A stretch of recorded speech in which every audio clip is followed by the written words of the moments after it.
Hello everyone, welcome to insightful brains.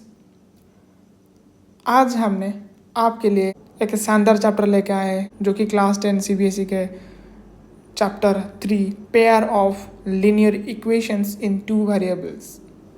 चलो क्या पढ़ने वाले हैं भाई? The pair of linear equations in two variables. ये बहुत आसान हो जाएगा अगर ये चैप्टर आप कंप्लीट मेरे साथ करते हैं इस एक सिंगल वीडियो में। ठीक है, चलो अभी हमारे कंसेप्ट स्टार्ट करते हैं। हाँ, और एक चीज़, टॉपिक जाने से पहले एक छोटा सा चीज़ आपको बता दें। अगर आप मेरे चैनल पर पहली बार विजिट कर रहे हैं तो मेरे चैनल को सब्सक्राइब कर दीजिएगा, जिसके दौरान मेरा हर एक वीडियो जो आगे आने वाला है वो आपके पास नोटिफिकेशन के हिसाब से आ जाएगा। अगर इस वीडियो आपको अच्छा लगता है तो उसको लाइक कर दीजिएगा। अगर बहुत अच्छा लगता है आपने आपके दोस्तों के साथ इसको शेयर कर सकते हैं। ठीक है, समझ में आ गया मेरी भाई?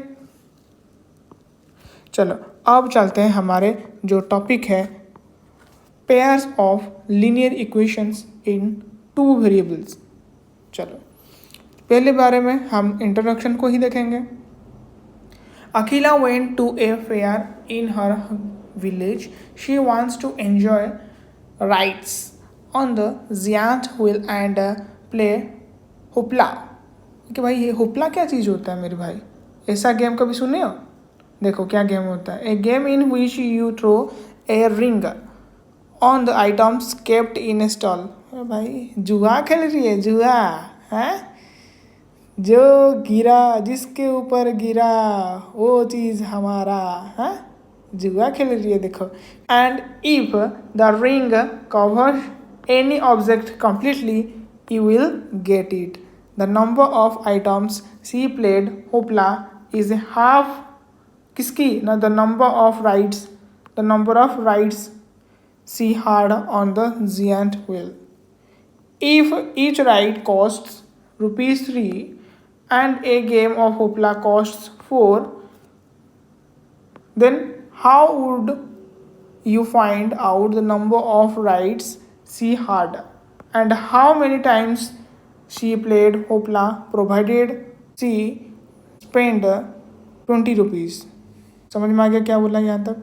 देखो यहाँ पे ऐसा बोला गया है, ये कीवर्ड है उसके ऊपर ध्यान दो। मैं डिफरेंट कलर यूज़ कर लेता हूँ।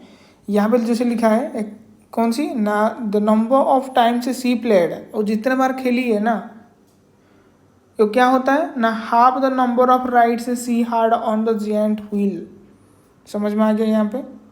तो मतलब वो जितने बार खेली है यहाँ पे वो क्या होगा ना half of the number of rides she had on the giant wheel. Okay clear? If each ride, समझ में आ रहा है? If each ride cost ₹3 and game of hoopla cost ₹4, तो इसमें फिर पूछा जा रहा है how would you find out the number of rides she had and how many times she played hoopla. अगर उसके पास ₹20 होता है तो आगे देखो आगे क्या लिखा है। May be you will try it by considering different cases. If she has one ride is it possible, इस तरह से पॉसिबल हो सकता है क्या? Is it possible to have 2 rides and so on. और you may use the knowledge of class 9 to represent such situations as linear equations in 2 variables. देखो भाई यहाँ पे 2 वेरिएबल है कि नहीं है? एक तो हो जाएगा तुम्हारा number of times she played, ठीक है, और दूसरा हो जाएगा क्या the number of rides she had. Okay, ये 2 हो जाएंगे इसके वेरिएबल्स। आगे देखते हैं क्या लिखा है। Let us try this approach. क्या करेंगे? Denote the number of rides that Akhila hard, उसको ले लेंगे x ले लेंगे। अगर भाई उसको x ले लेंगे तो उसका आधा हो जाएगा the number of times she played, जैसे कि यहाँ पर लिखा गया। देखो अगर उसको x ले लेंगे तो x का आधा हो जाएगा जो तुम्हारे y होगा। मतलब कि y क्या होगा? y क्या होगा भाई? यहाँ पर लिखा है ना the number of times she played hoopla. Okay, समझ में आ रहा है ना? आ रहा है ना? हाँ भाई। आज पर क्वेश्चन, इसका जो नंबर ऑफ टाइम्स लिखा है वो कितना रुपया खर्चा होता है? नंबर ऑफ टाइम्स अगर देखा जाए तो ये जो नंबर ऑफ टाइम्स लिखा है ना, ठीक है, वो कितना रुपया होता है ना भाई, यहाँ पर 4 रुपया होता है। ठीक है, तुम ना भाई देखो ऐसा मत बैठा करो, तुम ना अपने साथ अपने बुक ले लो भाई। ठीक है, अगर बुक तो नहीं है, एक काम करो मेरी तरीके से ऐसा, तुम PDF डाउनलोड कर लो, ये तो फ्री में मिलता है। ठीक है, PDF डाउनलोड कर लो और उसमें से ऐसा तुम मार्किंग कर करके चलो भाई। ठीक है, नहीं तो तुम भाई समझ नहीं पाओगे इसको। मैं ये कंसेप्ट पहले रेडी करता हूँ, उसके बाद प्रैक्टिस सेशन तुम्हारे लिए ज़रूर मैं लाऊंगा, बस एक बार पूरा सीरीज खत्म हो जाने दो। ठीक है, अगर अभी तक आपने कोई भी इस तरह से वीडियो नहीं देखे, पहली बार जुड़ रहे हैं हमारे साथ, तो कोई बात नहीं, मैं यहाँ पर आई बटन में पिन कर देता हूँ, जिसके दौरान इसका पूरा प्लेलिस्ट आपके पास आ जाएगा। पूरा यहाँ पे जितना मैंने पढ़ाया तक ना, जितना यहाँ तक पढ़ाया ना मैंने 10th क्लास CBSE के मैथ्स वीडियोस, कंसेप्चुअल वीडियोस, इसमें पूरा आई बटन में तुम्हारे है। ठीक है, यहाँ पे तुम देख सकते हो। ठीक है, फिर आगे देखो मेरे भाई क्या लिखा गया है, और यहाँ पर बात करेंगे ना तो नंबर ऑफ राइट्स कितना खर्चा होता है ना भाई, यहाँ पर 3 रुपया खर्चा होता है। कितना? 3। देखोगे ना यहाँ पे देखो नंबर ऑफ राइट्स के लिए कितना खर्चा होता है, देखो ठीक है, नंबर ऑफ राइट्स कितना रुपया, 3 रुपया खर्चा होता है। और यहाँ पर गेम के लिए देखो होपला गेम जो कि कॉस्ट हो जाएगा इसका 4। देखे कि नहीं, बस समझ में आ गया। आगे देखो फिर क्या लिखा है, यहाँ पे फिर तुम 3x लिखोगे, फिर 4y लिखोगे, और उसके पास कितना होना चाहिए रुपीज़, और उसके पास कितना रुपीज़ है ना भाई, 20 रुपीज़ है। तो समझ में आ गया किस तरह से हुआ ये चीज़, समझ में आ गया मेरी भाई, क्लियर एकदम सी समझ में आ गया। तो फिर इसका जो भी वैल्यू लिखा है इसको ले लेंगे 1, जैसे कि यहाँ पे लिखा गया है, इसको ले लेंगे 2। सर ये 1 2 क्या है, अरे भाई ये इक्वेशन है। क्या है? इक्वेशन। तुम बोलोगे सर ये क्या इक्वेशन आ गया ना, पहले जैसे कि गिवन दिया गया था ना, तुम्हारे जितने भी राइट्स होंगे, ठीक है, उसका आधा होगा क्या, the number of times she played. यहाँ पर इस वजह से ये वाला आ गया फर्स्ट वाला। और दूसरे में से लिखा गया है कि जितने बार वो राइट्स करती है ना, तो इसके लिए हर एक बार 3 रुपया देना पड़ेगा। और इस तरीके से जितने बार वो खेलती है ना, तो उसके लिए ना 4 रुपया लगता है। समझ में आ गया ना मेरी भाई। तो उसके पास टोटल 20 रुपये है। तो भाई ऐसा हम सेकेंड में देख पा रहे हैं। ठीक है, समझ में आ गया। आगे देखो क्या लिखा है। ओके, क्लियर हो गया यहाँ तक भाई मेरे। अगर किसको कोई प्रॉब्लम होता है तो भाई कमेंट मुझे ज़रूर करें। अगर कमेंट नहीं करोगे तो मुझे पता नहीं चलेगा। ठीक है, चलो आगे देखो क्या लिखा है ना, graphical method of solution of A pair of linear equation. देखो भाई ग्राफिकल मतलब तुम तो इतना पढ़ के समझ गए होंगे। यहाँ पर भाई ग्राफ वगैरह आएगा, डायग्राम वगैरह बनाने पड़ेगा, शायद एक्स एक्सिस वाई एक्सिस लेकर, शायद ऐसा हो सकता है, शायद नहीं, जरूर ऐसा ही होगा। ठीक है, देखो यहाँ पे a pair of linear equations which has no solution that is called an कौन सी ना, inconsistent pair of linear equations. Okay, a pair of linear equations in two variables which has a solution that is called कौन सी, क्या बोलेंगे ना भाई, consistent pair of linear equations. Okay, इतना समझ में आ गया भाई। इनकॉन्सिस्टेंट किसको बोलेंगे और यहाँ पर कॉन्सिस्टेंट किसको बोलेंगे भाई, ये शॉर्ट क्वेश्चन में आ सकता है। तो इस वजह से उसको ध्यान से देखें, और ध्यान से देखने के बाद उसको मेमोराइज करने के लिए ट्राई करें। ठीक है, बार बार प्रैक्टिस करने में तो हो जाएगा, तुम्हारे दिमाग के अंदर ऐसे ही बैठ जाएगा। ठीक है, चलो आगे देखते हैं। A pair of linear equations which are equivalent has infinitely many distinct common points. ठीक है, अगर बात करेंगे ना, पेयर ऑफ लीनियर इक्वेशन लिखा है, ठीक है, which आर इक्विवेलेंट, जो इक्वल होगा तो उनका क्या होगा, infinitely many distinct common solutions. Such a pair is called depend pair. समझ में आ रहा है ना मेरी भाई। यहाँ पर अगर 2 लीनियर लिखा है, पेयर लिखा है ना यहाँ पर, मतलब यहाँ पर 2 लाइन ऐसा मान लो, समझ में आ रहा है ना, ऐसा 2 लाइन है मान लो कैसे। ठीक है, तो ये क्या करेगा ना, एक को फाइंड आउट करने के लिए दूसरे के ऊपर हम क्या करेंगे ना भाई, डिपेंड होना पड़ेगा भाई। इस रेस्पेक्टिव के हिसाब से इसका क्या है, इसको अगर हम कांस्टेंट मान लेंगे तो इसका क्या होगा, इसको अगर कांस्टेंट मान लेंगे तो इसका क्या होगा, इस तरीके से। समझ में आया। तो मान लो कि यहाँ पर ऐसा भी हो सकता है, ये वाला पैरेलल वाला हो सकता है, ऐसा भी हो सकता है, एक ऊपर दूसरे ऊपर लाई भी कर सकते हैं। ठीक है, अरे भाई यहाँ पर जो पेयर मतलब कैसा हो सकता है, ऐसा तो हो सकता है ना, एक तो पैरेलल वाले हो सकते हैं या फिर ऐसा क्रॉस कर सकते हैं, इंटरसेक्ट करेंगे, ठीक है। और यहाँ पर भाई एक के ऊपर दूसरा लाई कर सकते हैं, ठीक है, समझ में आ जा रहा है ना। तो such a pair is called भाई depend pair of the linear equation in two variables. Okay, clear आ गया मेरी भाई, क्लैरिटी आ गया तुम्हारे सामने। चलो आगे देखते हैं फिर। Note that the depend pair of the linear equation is always consistent.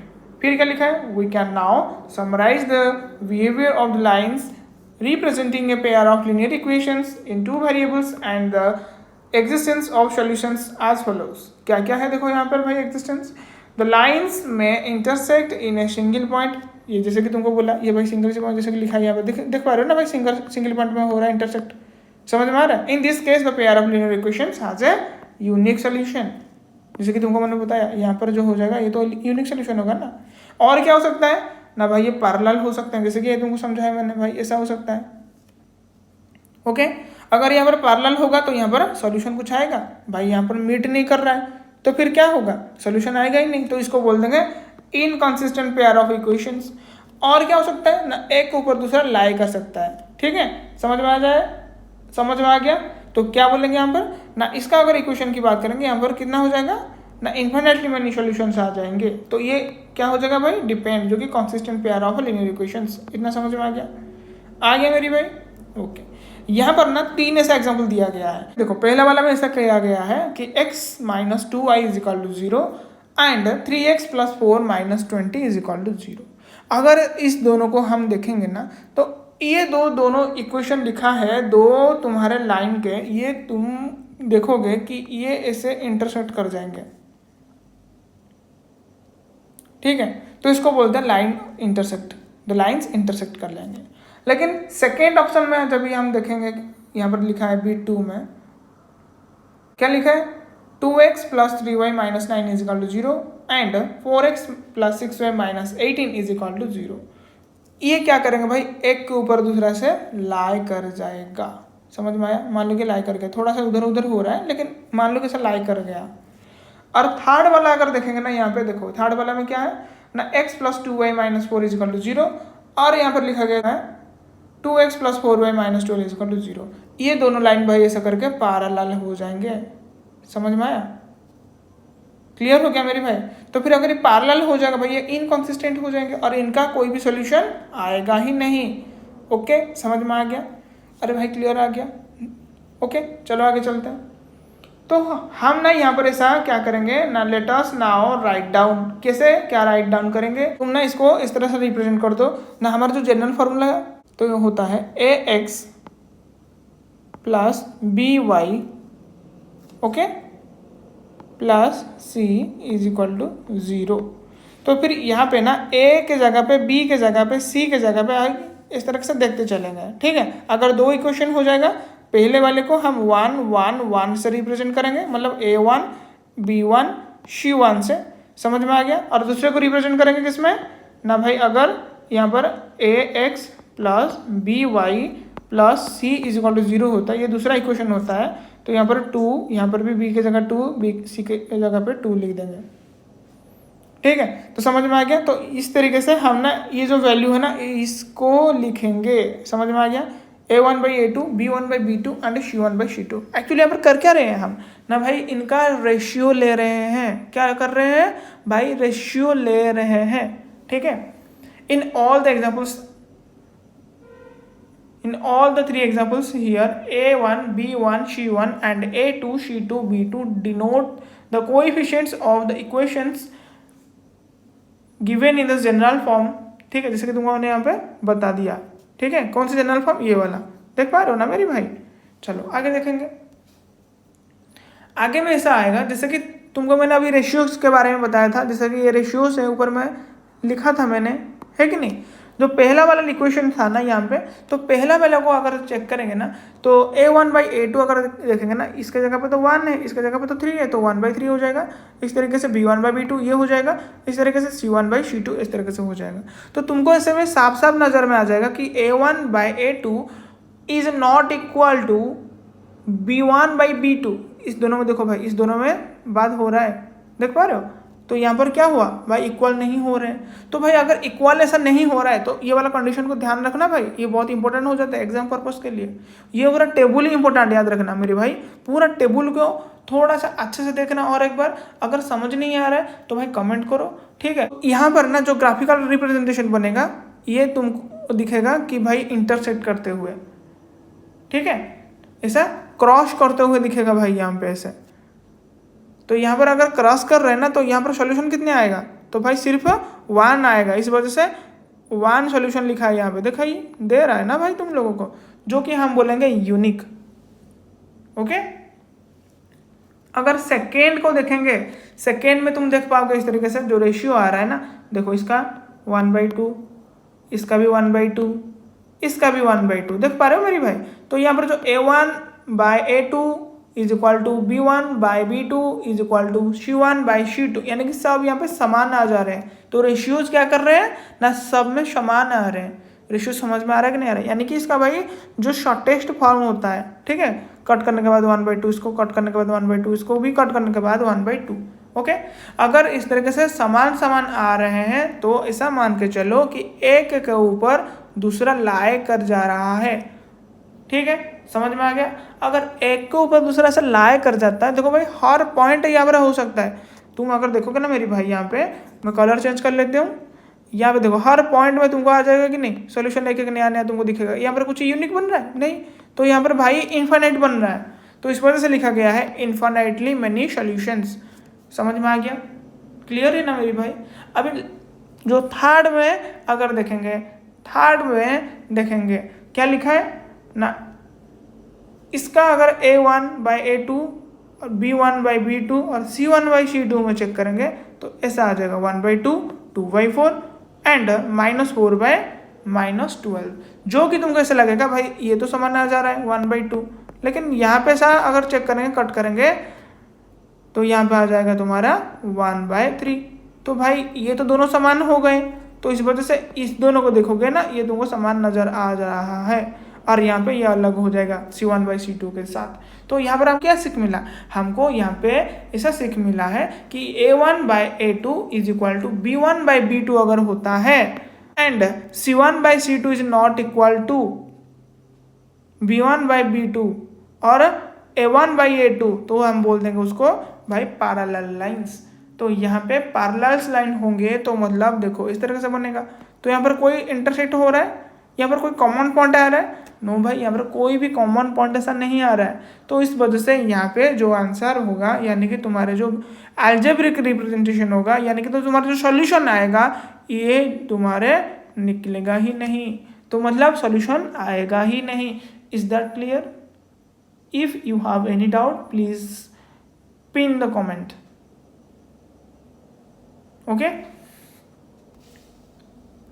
चलो आगे का देखेंगे। जैसे कि तुमको अभी मैंने समझाया इंटरसेक्टिंग में ऐसा हो जा रहा था, और सेकेंड में देखेंगे कोइंसाइड कर रहे हैं, मतलब एक के ऊपर दूसरा सा करके लाई कर जा रहा है, ठीक है, तो इस वजह से ये वाला हो जाएगा, और पैरेलल में ऐसा हो जाएंगे, ठीक है। समझ में आ गया, समझ में आ गया मेरी भाई। ये तीनों बहुत इंपॉर्टेंट होते हैं मेरी भाई, याद रखना। ओके, और देखो तुमको जो मैं समझा रहा था ना, जो जनरल फॉर्म इक्वेशन में ले रहा था, ये देखो लिखा है ना, उसके हिसाब से क्लियर हो गया मेरी भाई, यहाँ तक क्लियर हो गया ना, ठीक है। आगे देखो भाई, आगे में क्या लिखा गया है, in fact the converge is also true for any pair of lines. इसमें तुमको ये बोला गया है, ये जो कि हम कन्वर्स किए ना, ये सभी के लिए सत्य है, अगर कोई सा भी ऐसा लीनियर पेयर तुम पिक करते हो तो। क्लियर हो गया यहाँ पर, क्लियर हो गया ना। चलो अभी एग्जाम्पल 1 के पास आते हैं, और एग्जाम्पल 1 में बोला गया है check graphically with the pair of equations. भाई यहाँ पर तुमको क्या करनी है ना भाई, चेक करनी है, किसको चेक करनी है ना, पेयर ऑफ इक्वेशंस को। तो मतलब ये ऊपर जो तीनों पॉइंट हम देखे ना, मतलब ये वाला I, 2I, 3I, तो इनमें से ये क्या हो रहा है, थोड़ा सा ये वाला चेक करने के लिए तुमको बोला जा रहा है, मान लो, ठीक है। तो देखो यहाँ पर मतलब क्या हो जाएगा, A1/A2 और B1/B2, देखो यानी कि 3/-3। ओके, समझ में आ रहा है। और C1/C2 को देखेंगे ना, 6/12। तो यहाँ पर देखो ये तो हो गया 1/2, हो गया कि नहीं, ये तो कट गया ना। तो यहाँ पर अगर देख पा रहे हैं तो भाई ये इक्वल हो रहा है क्या, ये तो भाई इक्वल नहीं हो रहा है। तो मतलब बस अगर पहले में देख गए ना a1/a2 is not equal to b1/b2, यानी कि a1/a2 is not equal to b1/b2, तो ये क्या हो जाएगा भाई, ये क्रॉस कर रहा है इधर इस तरीके से। अगर क्रॉस कर रहा है तो सिर्फ तुमको एक यूनिक पॉइंट दिखेगा। समझ में आ गया? चलो देखते हैं फिर। मैं तो तुमको समझा दिया कैसे होगा, ठीक है, लेकिन अभी देखेंगे ग्राफिकल में। जैसे कि x का वैल्यू तुम्हारे हिसाब से 0 पुट कर लो। अगर तुम 0 पुट करते हो तो y का वैल्यू क्या चेंजेस दिखाई दे रहा है तुमको, इसमें 0 पुट कर दो x में, तो भाई इसमें तुमको 2 नज़र आ जाएगा। इस तरीके से अगर x का वैल्यू तुम इस तरह से 6 पुट कर लोगे तो y का वैल्यू 0 आ जाएगा। ओके, 2 पॉइंट ले लिए ना, 2 पॉइंट ले लिए ना। ओके, अभी जो दूसरा था यानी कि तुम्हारे 2 इक्वेशंस था ना, तो पहला वाला तो हो गया यहाँ पे। अभी सेकंड वाला देखो, सेकंड वाले के लिए क्या था ना, 2x - 3y is equal to 12। Okay, तो क्या होगा, यहाँ पे तुम y को अलग कर दोगे तो क्या हो जाएगा भाई, यहाँ पे 2x - 12 is equal to 3y। Okay, बस यहाँ पर जो 3 लिखा है ना नंबर कोएफिशिएंट, बस डिवाइड कर दो, क्या हो जाएगा 2x - 12/3 is equal to y। देख पा रहे हो? तो ऐसा करके इसको निकालोगे जैसे कि यहाँ पर निकाला गया है ना, बस। तो यहाँ पर x के जगह पर अगर 0 पुट करोगे तो क्या हो जाएगा y का वैल्यू, अगर इसमें 0 पुट करोगे ना तो y का वैल्यू आ जाएगा 4। अगर इस तरीके से तुम x का वैल्यू 3 पुट करोगे तो y का वैल्यू हो जाएगा -2। ओके, समझ में आ गया? समझ में आ गया कि नहीं? Okay, clear? यहाँ पे देखो, फिर इससे तुम एक लाइन करोगे, इससे तुम दूसरी लाइन करोगे, तो जिस तरह से तुम अभी ये निकाल दिए ना वैल्यूज, ऐसे तुम ऐसा प्लॉट करोगे ग्राफ पेपर के ऊपर। ये वाला जो लाइन तुमको दिखाई दे रहा है मेरी भाई, दिखाई दे रहा है ना, तो इसको ले लोगे तुम क्या ना, x + 3y = 6। तुम बोलोगे सर ये कहाँ से आ गया अभी, अरे भाई ऊपर में था ना, देखो ये वाला x + 3y = 6, ये वाला इक्वेशन है। अब दूसरे के लिए ये वाला हो जाएगा, लाइन दिखाई दे रहा होगा तुमको, तो इसको ले लोगे तुम 2x - 3y = 12। 2 हो गए।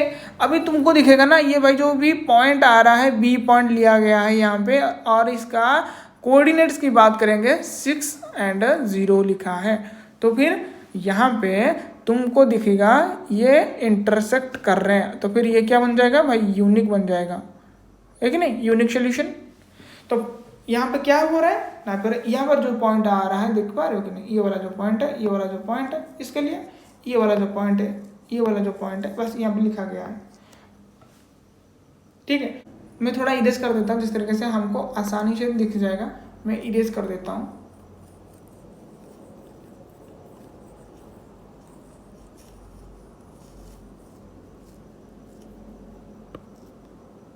चलो अभी देखो यहाँ पे ये जो तुम्हारे पॉइंट्स आ रहे थे 0 2 6 0 0 -4 3 -2, ये इक्वेशन 1 के लिए था और ये इक्वेशन 2 के लिए था। तो यहाँ पर पॉइंट A लिया गया है, इसको B लिया गया है, इसको P और इस तरीके से इसको Q। तो ग्राफिकल रिप्रेजेंट करेंगे तो इस तरह से तुमको दिखाई दे रहा है ना मेरे भाई। ओके, क्लियर आ गया? अभी देखो, अभी एग्जाम्पल 2 की बात करेंगे। किसकी बात करेंगे? अभी एग्जाम्पल 2 की बात करेंगे। और एग्जाम्पल 2 में क्या लिखा गया है? एग्जाम्पल 2 में लिखा गया है ग्राफिकली इस तरह से तुमको फाइंड करनी है whether the following pair of equations has no solutions, unique solutions और इन्फिनिटली मेनी सॉल्यूशंस। यानी कि जो ऊपर में 3 कंडीशन के बारे में अभी पढ़ के आ रहे हैं, ये सब में से देखा जाए तो कौन सी वाला सेटिस्फाई कर रहा है। तो इसके लिए ना तुमको चेक करनी पड़ेगी, ऐसा लिख के, क्या लिख के ना भाई, a1/a2 b1/b2 c1/c2।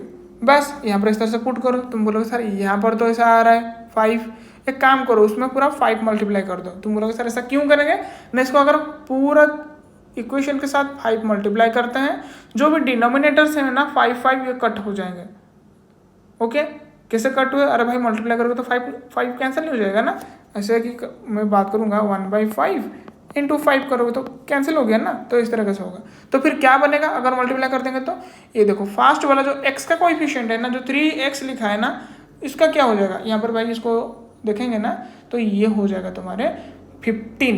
क्या बनेगा? 15x। समझ में आ रहा है ना मेरी भाई? क्लियर हो गया। उसके बाद माइनस करेंगे, देखो ये तो कट गया डिनोमिनेटर, फिर क्या आ रहा है ना भाई 24y, फिर क्या आ रहा है +3 इज इक्वल टू 0। ये हो जाएगा सेकेंड इक्वेशन, ये हो जाएगा फर्स्ट इक्वेशन और ये वाला तुम्हारा सेकेंड बनेगा। अभी a1/a2 के हिसाब से लिखते चलेंगे ना भाई 5/15। ओके, समझ में आ रहा है? और b1 कितना है -8 और यहाँ पे हो जाएगा -24। c1 के लिए ना भाई 1, इस तरीके से c2 के लिए 3। अभी देखो इस सब में अगर हम इसे कट कर देंगे ना तो क्या आ जाएगा? पहले वाले में तो 1/3 आ रहा है, इसमें भी आ रहा है 1/3 और इसमें भी आ रहा है, ये तो कट होगा ही नहीं। चलो इसको मैं नहीं बोलूँगा कि भाई कट नहीं होगा, इसको वही रख ही दो 1/3। तो दिखाई दे रहा है ना भाई, सब में 1/3 1/3 1/3, तो मतलब एक के ऊपर दूसरा ऐसा लाए कर जाएगा। समझ में आ रहा है कि नहीं मेरी भाई? तो अगर लाए कर जा रहा है तो बोलेंगे क्या ना भाई, कोइंसिडेंस हो रहा है। समझ में आ रहा है कैसे हुआ, कैसे मैंने प्रूव किया? समझ में आया? तुमको ऐसी ही करनी है। आगे का देखेंगे। ये भाई चंपा, कहाँ आ गई चंपा? देखो क्या लिखा है, Champa went to a sale to purchase some pants and skirts. When her friend asked her how many of each she had bought, she answered the number of, देखो इसको ध्यान रखो क्या क्या बोली यहाँ पे, the number of skirts is 2 less than twice the number of pant purchased. समझ में आ गया? एंड ऑल्सो देखो ये तुम्हारा हो जाएगा पहला वाला इक्वेशन इस तरीके से। ऑल्सो बोला गया है, दूसरा वाला क्या इक्वेशन बनेगा देखो यहाँ से, the number of skirts is 4 times the number of pant purchased. ये हो जाएगा इक्वेशन 2। इतना क्लियर हो गया? इतना क्लियर हो गया ना? मैं यहाँ पे जो लिखा था तो उसको मिटा देता हूँ यहाँ से। ओके चलो, यहाँ पे लिखा गया है, फिर से और एक बार चेक करते हैं। देखो यहाँ पे ना पैंट के लिए तुम x ले लो, ये जो पैंट है ना, क्योंकि देखो तुम x किसको लोगे कैसे पता चलेगा? ये जो नंबर लिखा है ना, ये जो नंबर, ये तो तुमको नोन नहीं है और नोन है, और ये लेकिन किसके ऊपर डिपेंड कर रहा है? ये किसके ऊपर डिपेंड कर रहा है ना भाई, जितना यहाँ पर तुम्हारा पैंट परचेज किया जा रहा है, तो मतलब इसको अगर तुम x ले लोगे तो ये हो जाएगा फिर क्या y। समझ में आ रहा है कि नहीं? समझ में आ रहा है कि नहीं? तो फिर क्या करेंगे ना, ये पहला वाला इक्वेशन के लिए y इज इक्वल टू कितना हो जाएगा ना, ट्वाइस द नंबर ऑफ, यानी कि 2 × x, क्योंकि भाई x ले रहे थे पैंट के लिए, ठीक है, -2 हो जाएगा। इस तरीके से दूसरे के लिए, यहाँ पर दूसरे के लिए ऐसे ही, तो y क्या हो जाएगा ना भाई 4x - 4। इतना समझ में आ गया मेरी भाई? क्लियर हो गया? क्लियर हो गया। चलो इक्वेशन 1 ये वाला और इक्वेशन 2 नीचे वाला। अरे भाई यहाँ तो लिखा है देखो, समझ में आ गया ना मेरी भाई? तो इस तरीके से तुमको ग्राफिकली चेक करनी है, दोनों कोऑर्डिनेट्स निकालनी है, ठीक है, एक इक्वेशन की, इस तरह से दूसरा भी इक्वेशन का दो कोऑर्डिनेट्स निकालनी है, ठीक है। तो इस तरीके से तुम देखोगे ना, इस तरीके से वो क्या करेंगे ना भाई, क्रॉस कर जाएंगे, इस तरीके से क्रॉस कर जाएंगे। अगर क्रॉस कर जाते हैं तो यहाँ पे तुमको एक यूनिक सॉल्यूशन दिखेगा। क्या दिखेगा? Unique solution. समझ में आ जा रहा है? क्लियर है मेरी भाई? तो अगर यूनिक सॉल्यूशन बस इसे ना बता दो, यहाँ पर कंडीशन क्या होगा जो ऊपर में पढ़ के आ रहे हैं, जो टेबल के अंदर मैंने बताया था ना, यहाँ पर हो जाएगा a1/a2 is not equal to b1/b2। ये मैं क्यों लिख रहा हूँ यहाँ पर उसका शायद दरकार होगा कि नहीं होगा मुझे नहीं पता, आगे में तो पढ़ के पता चलेगा मुझे, ठीक है। फिर ये क्यों लिख रहा हूँ ना, तुम्हारे इस तरीके से बार बार लिखने से, बार बार देखने से ये दिमाग के अंदर बैठ जाएगा, और वंस सेट हो गया ना दिमाग के साथ, फिर बेटा कोई दिक्कत नहीं होगा तुमको एग्जाम में या फिर रात सोते हुए समय में, भाई इसको याद हुआ कि नहीं हुआ, उसको याद हुआ कि नहीं हुआ, कोई दिक्कत नहीं है, सब कुछ हो जाएगा, ठीक है। तो दोनों चीज़ से तुमको छुटकारा मिलेगा।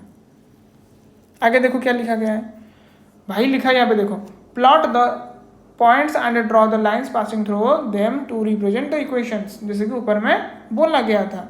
ठीक है, समझ में आ जा रहा है ना मेरी भाई। फिर the two lines intersect at the points 1 and 0, so that 1 and 0 is the required solution of the pair of equations, that is the number of pants she purchased is 1 and she did not buy any skirt। समझ में आएगा? और तुम इस तरह से verify कर सकते हो, जैसे तुमको मैंने समझाया, जो कंडीशन अभी समझाया ऊपर में। ओके, समझ में आ रहा है कि नहीं मेरी, समझ में आ रहा है कि नहीं मेरे भाई ये वाला? क्लियर? आगे देखते हैं। आगे तो तुम्हारा एक्सरसाइज आ गया 3.1। अरे भाई ये तो बहुत आसान चीज हो गया। क्या हुआ यहाँ पे, पहला वाला देखते हैं ना। 10 स्टूडेंट्स ऑफ क्लास 8 टूक part in mathematics quiz. Okay, if देखो मेरे को क्या करनी है, ये वाला पता है कि पता नहीं है, पहले देखो ये सेंटेंस पढ़ के। If the number of girls is 4 more than, देखो भाई ये देन किसी से, कोई चीज है ना यहाँ पे, तो इसी से कंपैरिजन किया जा रहा है। जो कंपैरिजन पहले के बारे में देखा जाएगा ना, तो उसको x ले लो, बाकी का तुम ऑटोमेटिकली कर ले जाओगे। तो नंबर ऑफ बॉयज कितना है, x, समझ में आ जा रहा है।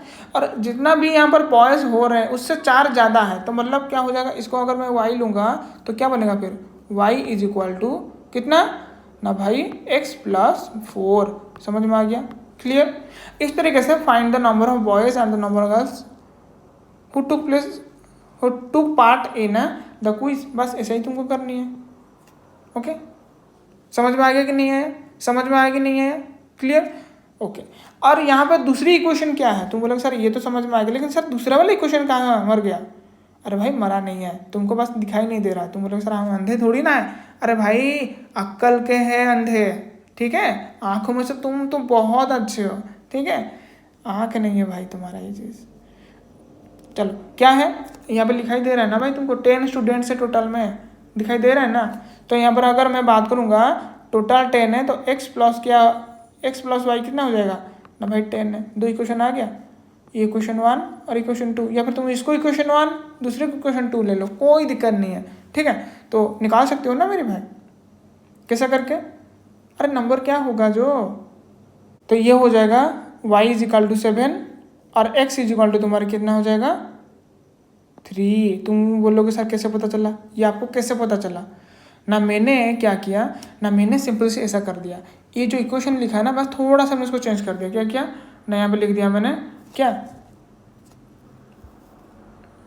y minus x is equal to 4।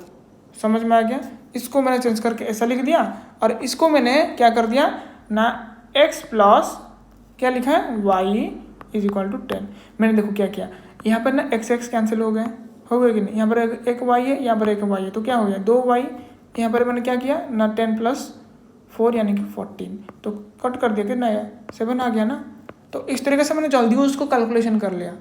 ठीक है, देखो यहाँ पर ना जो ट्रिक वगैरह है, ठीक है, अगर तुमको अच्छे से उसको देखना है कैसा करनी है, इस सब के लिए ना मेरे साथ जुड़े रहना पड़ेगा तुम्हारे ये कॉन्सेप्ट ख़त्म होने तक। तो देखना भाई, तुम्हारा डेवलपमेंट होना तय है।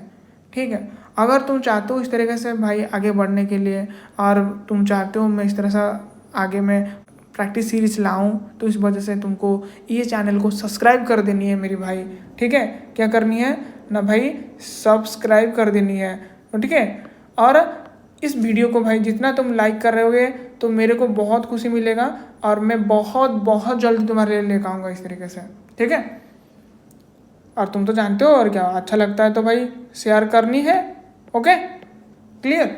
इस तरीके से आगे देखो, तुम बोलोगे ठीक है चलो भाई चलते हैं, क्या लिखा है आगे में लिखा है 5 pencil and 7 pens together cost कितनी। देखो यहाँ पर मैं पेंसिल के लिए क्या लूँ, तो मैं मान लूँ कोई A ले लेता हूँ, और पेन के लिए B ले लेता हूँ, यानी कि 5 पेन प्लस 7B कितना हो गया ना भाई 50। इस तरीके से 7A plus 5B is equal to 46। बस निकाल सकते हो ना, निकाल सकते हो ना मेरी भाई, क्लियर। तो मैं ऐसा कर सकता हूँ, देखो भाई 12A plus 12B is equal to 96। तो देखो सब में 12 आ रहा है कि नहीं, अरे भाई सब में 12 आ रहा है कि नहीं आ रहा है? ओके, तो क्या करूँगा 8। अरे भाई ये तो 1 1 हो जाएगा ना, यहाँ पर कितना हो जाएगा 8। देखो क्या लिखा है, find the cost of 1 pencil and that of 1 pen. 8 देखो कितना समय लगा मुझे करने में, देख रहे हो कैसे किया मैंने मुन्ना। ओ भाई इतना लंबा चौड़ा मैंने कुछ नहीं किया है, ठीक है, आपने दिमाग लगाया। भला ये क्वेश्चन को देख लो 1 और ये क्वेश्चन को देखो 2। तो मैंने क्या किया, यहाँ पे लिखा था 5 ना, ओके ठीक है, 5a + 7b = कितना 50। और यहाँ पे लिखा था 7a + 5b, तो क्या हो जाएगा 46, ये लिखा था। मैंने क्या किया भाई, सबको जोड़ दिया, 12a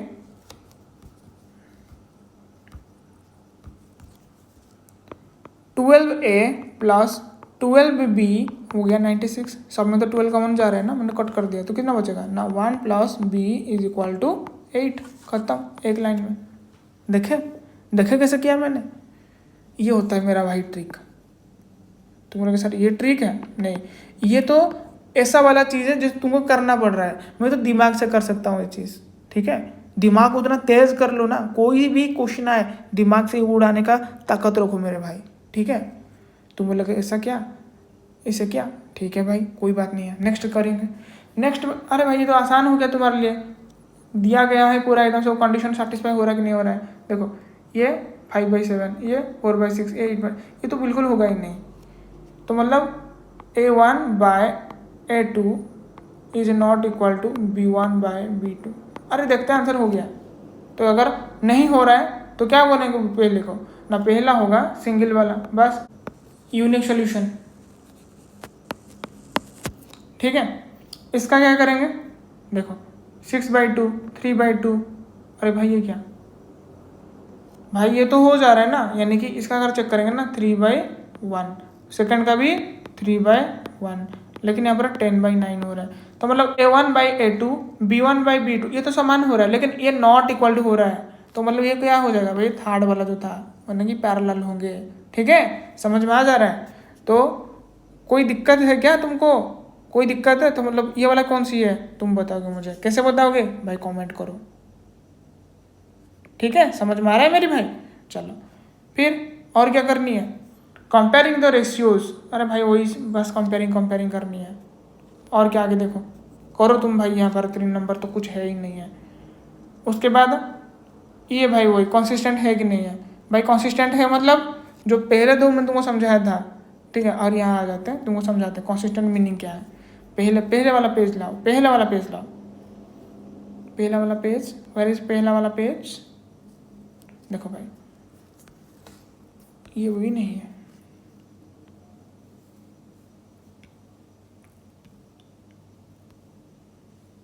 देखो यहाँ पे लिखा है ना कंसिस्टेंट पेयर ऑफ इक्वेशन, है कि नहीं, यहाँ पर हो जा रहा है इनकॉन्सिस्टेंट, यहाँ पे लिखो दिखा है कंसिस्टेंट। तो मतलब कंसिस्टेंट कब होगा ना, कंसिस्टेंट इस तरह से जब भी हम बोलेंगे कि यहाँ पर सिंगल पॉइंट आ रहा है, यानी कि ये वाला जब भी होगा ये कंसिस्टेंट वाला होगा। अगर ये पैरेलल वाला है तो कंसिस्टेंट नहीं है, ठीक है। अगर ये वाला उसके ऊपर लाई कर जा रहा है तो कंसिस्टेंट है। तो हमको क्या इसमें समझ में आया, हमको इतना समझ में आ गया भाई, कंसिस्टेंट मीनिंग अगर देखेंगे ना, जिस तरीके से हम उसका सॉल्यूशन निकाल पाएंगे तो कंसिस्टेंट, अगर नहीं निकाल पाएंगे ना सॉल्यूशन इनकंसिस्टेंट, बस इतना दिमाग कम डाल दो तो फिर समझ में आ गया। अगर यहाँ पर देखेंगे ना तो क्या होगा भाई, अगर बात करेंगे ना a1/a2 = b1/b2 ≠ c1/c2। ये जो कंडीशन मैंने लिख दिया ना मेरी भाई, ये पैरेलल का बनेगा, क्या बनेगा, पैरेलल का, ओके। ये जो पैरेलल बना ना, ये सिर्फ इनकंसिस्टेंट होगा और बाकी 2 हो जाएंगे तुम्हारे कंसिस्टेंट। इतना समझ में आ गया, क्लियर मेरी भाई। अरे और कुछ डाउट है क्या, नहीं ना, चलो और देखेंगे आगे क्या लिखा है, हाफ द पेरीमीटर, कौन सी लिखा है, half the perimeter of rectangular garden whose length is 4 metre, किससे ना, इसे width is 36, find the dimension of the garden. ये कितनी आसान है, ये छोटे बच्चे कर लेंगे मेरे भाई, ठीक है। तुम बोलोगे तो मैं बता देता हूँ, बोलो बता दो, चलो बता दो। इसको ले लो B, इसको ले लो L, ठीक है। तो मतलब यहाँ पे किसके साथ कंपेयर किया जा रहा है, देखो किसके साथ, दान लिखा है ना, इसी के साथ कंपेयर हो रहा है। अगर इसको बेस लिखेंगे ना, इसको बेस लेके इसी का वैल्यू बताया जा रहा है। तो मतलब मैं यहाँ पर ले लूँगा बी। अगर फिर एल लेनी है तो क्या करूँगा भाई, एल लेनी है तो मैं क्या करूँगा b+4, क्योंकि मुझसे थोड़ा ज़्यादा है ना, कितना ज़्यादा है ना, 4 ज़्यादा है। तो बी के लिए मैं तो बी लूँगा, लेकिन एल के लिए मैं क्या ले लूँगा ना भाई b+4। ठीक है, ये l+b का आ गया। लेकिन यहाँ पर पेरीमीटर लेनी है, क्या लेनी है, पेरीमीटर। तो कैसे पेरीमीटर निकलेगा, एक रेक्टेंगुलर फीट का इंटू करेंगे 2। इसकी क्या आनी है भाई 36। अभी सही हुआ क्या, नहीं अभी भी रॉन्ग है, क्योंकि यहाँ पे लिखा है ना हाफ द पेरीमीटर। तो फिर यहाँ पर हाफ करेंगे मतलब क्या हो जाएगा, यहाँ पर 2 आ जाएगा नीचे। तो ये कट गए कि नहीं कट गए, हाँ भाई कट गए। फिर क्या रहा फिर यहाँ पर भाई 2b+4 = 36। इतना समझ में आ गया मेरी भाई। यहाँ पर अगर 2b देखेंगे ना तो क्या आ जाएगा भाई, यहाँ पर अगर मैं 2b की बात करूँ, 2b = कितना आ जाएगा, यहाँ पे तो +4 उधर आएगा तो क्या हो जाएगा -4। तो माइनस कर लेंगे 4 मतलब 32। ये सब ना मेरी भाई, यस। तो फिर यहाँ पर अगर मैं 2 कैंसिल कर दूंगा तो आ जाएगा 16। तो अगर b 16 आ गया तो इससे 4 ज़्यादा ये है, तो ये आ जाएगा तुम्हारे 20। खत्म है कि नहीं, बस और कुछ है ही नहीं है। यहाँ पर लिखा है ड्रॉ, भाई ड्रॉ करनी है डायग्राम, ठीक है, बनानी है। ग्राफ इक्वेशन दे दिया है ये वाला, और दूसरा इक्वेशन ये वाला, determine the coordinates of the vertices of a triangle formed by this lines and the x axis and shade the triangular region. ये तो बहुत आसान चीज़ है, ठीक है, करो भाई। अगर दिक्कत होता है मेरे को बोलना, ठीक है। नेक्स्ट करते हैं algebraic methods of solving A pair of linear equations. हम पिछले में क्या पढ़े थे ना भाई, वहाँ पे ग्राफिकली पढ़ रहे थे, ठीक है, ओके। चलो, in the previous session we discussed how to solve a pair of linear equations graphically. The graphical method is not convenient in cases when the points representing the solutions of the linear equations has non-integral coordinates, like जैसे कि यहाँ पर √3 आ जा रहा है, 2 √7 आ जा रहा है, ठीक है। ये सब ना भाई इरेशनल नंबर्स हैं कि नहीं, हम पढ़े थे फर्स्ट चैप्टर में। इस सब के लिए भाई कैसे क्या करेंगे, फिर इसके लिए तो हमारे लिए प्रॉब्लम हो जाएगा, है कि नहीं। इसको तो हम ग्राफ में पॉइंट आउट नहीं कर सकते। फिर इसके लिए ना एक दूसरा तरीका निकाला गया है, ठीक है। इसके लिए ना तो 3 प्रकार का, मतलब there are 3 methods to find out the coordinate of x and y. कौन कौन सी है भाई यहाँ पे ना, फर्स्ट तुम्हारा आएगा सब्स्टिट्यूशन मेथड, ठीक है। मैं साइड में लिख देता हूँ यहाँ पे कौन कौन सी मेथड होता है। एक तो तुम्हारा सब्स्टिट्यूशन आएगा फर्स्ट वन में, सेकेंड में आ जाएगा एलिमिनेशन,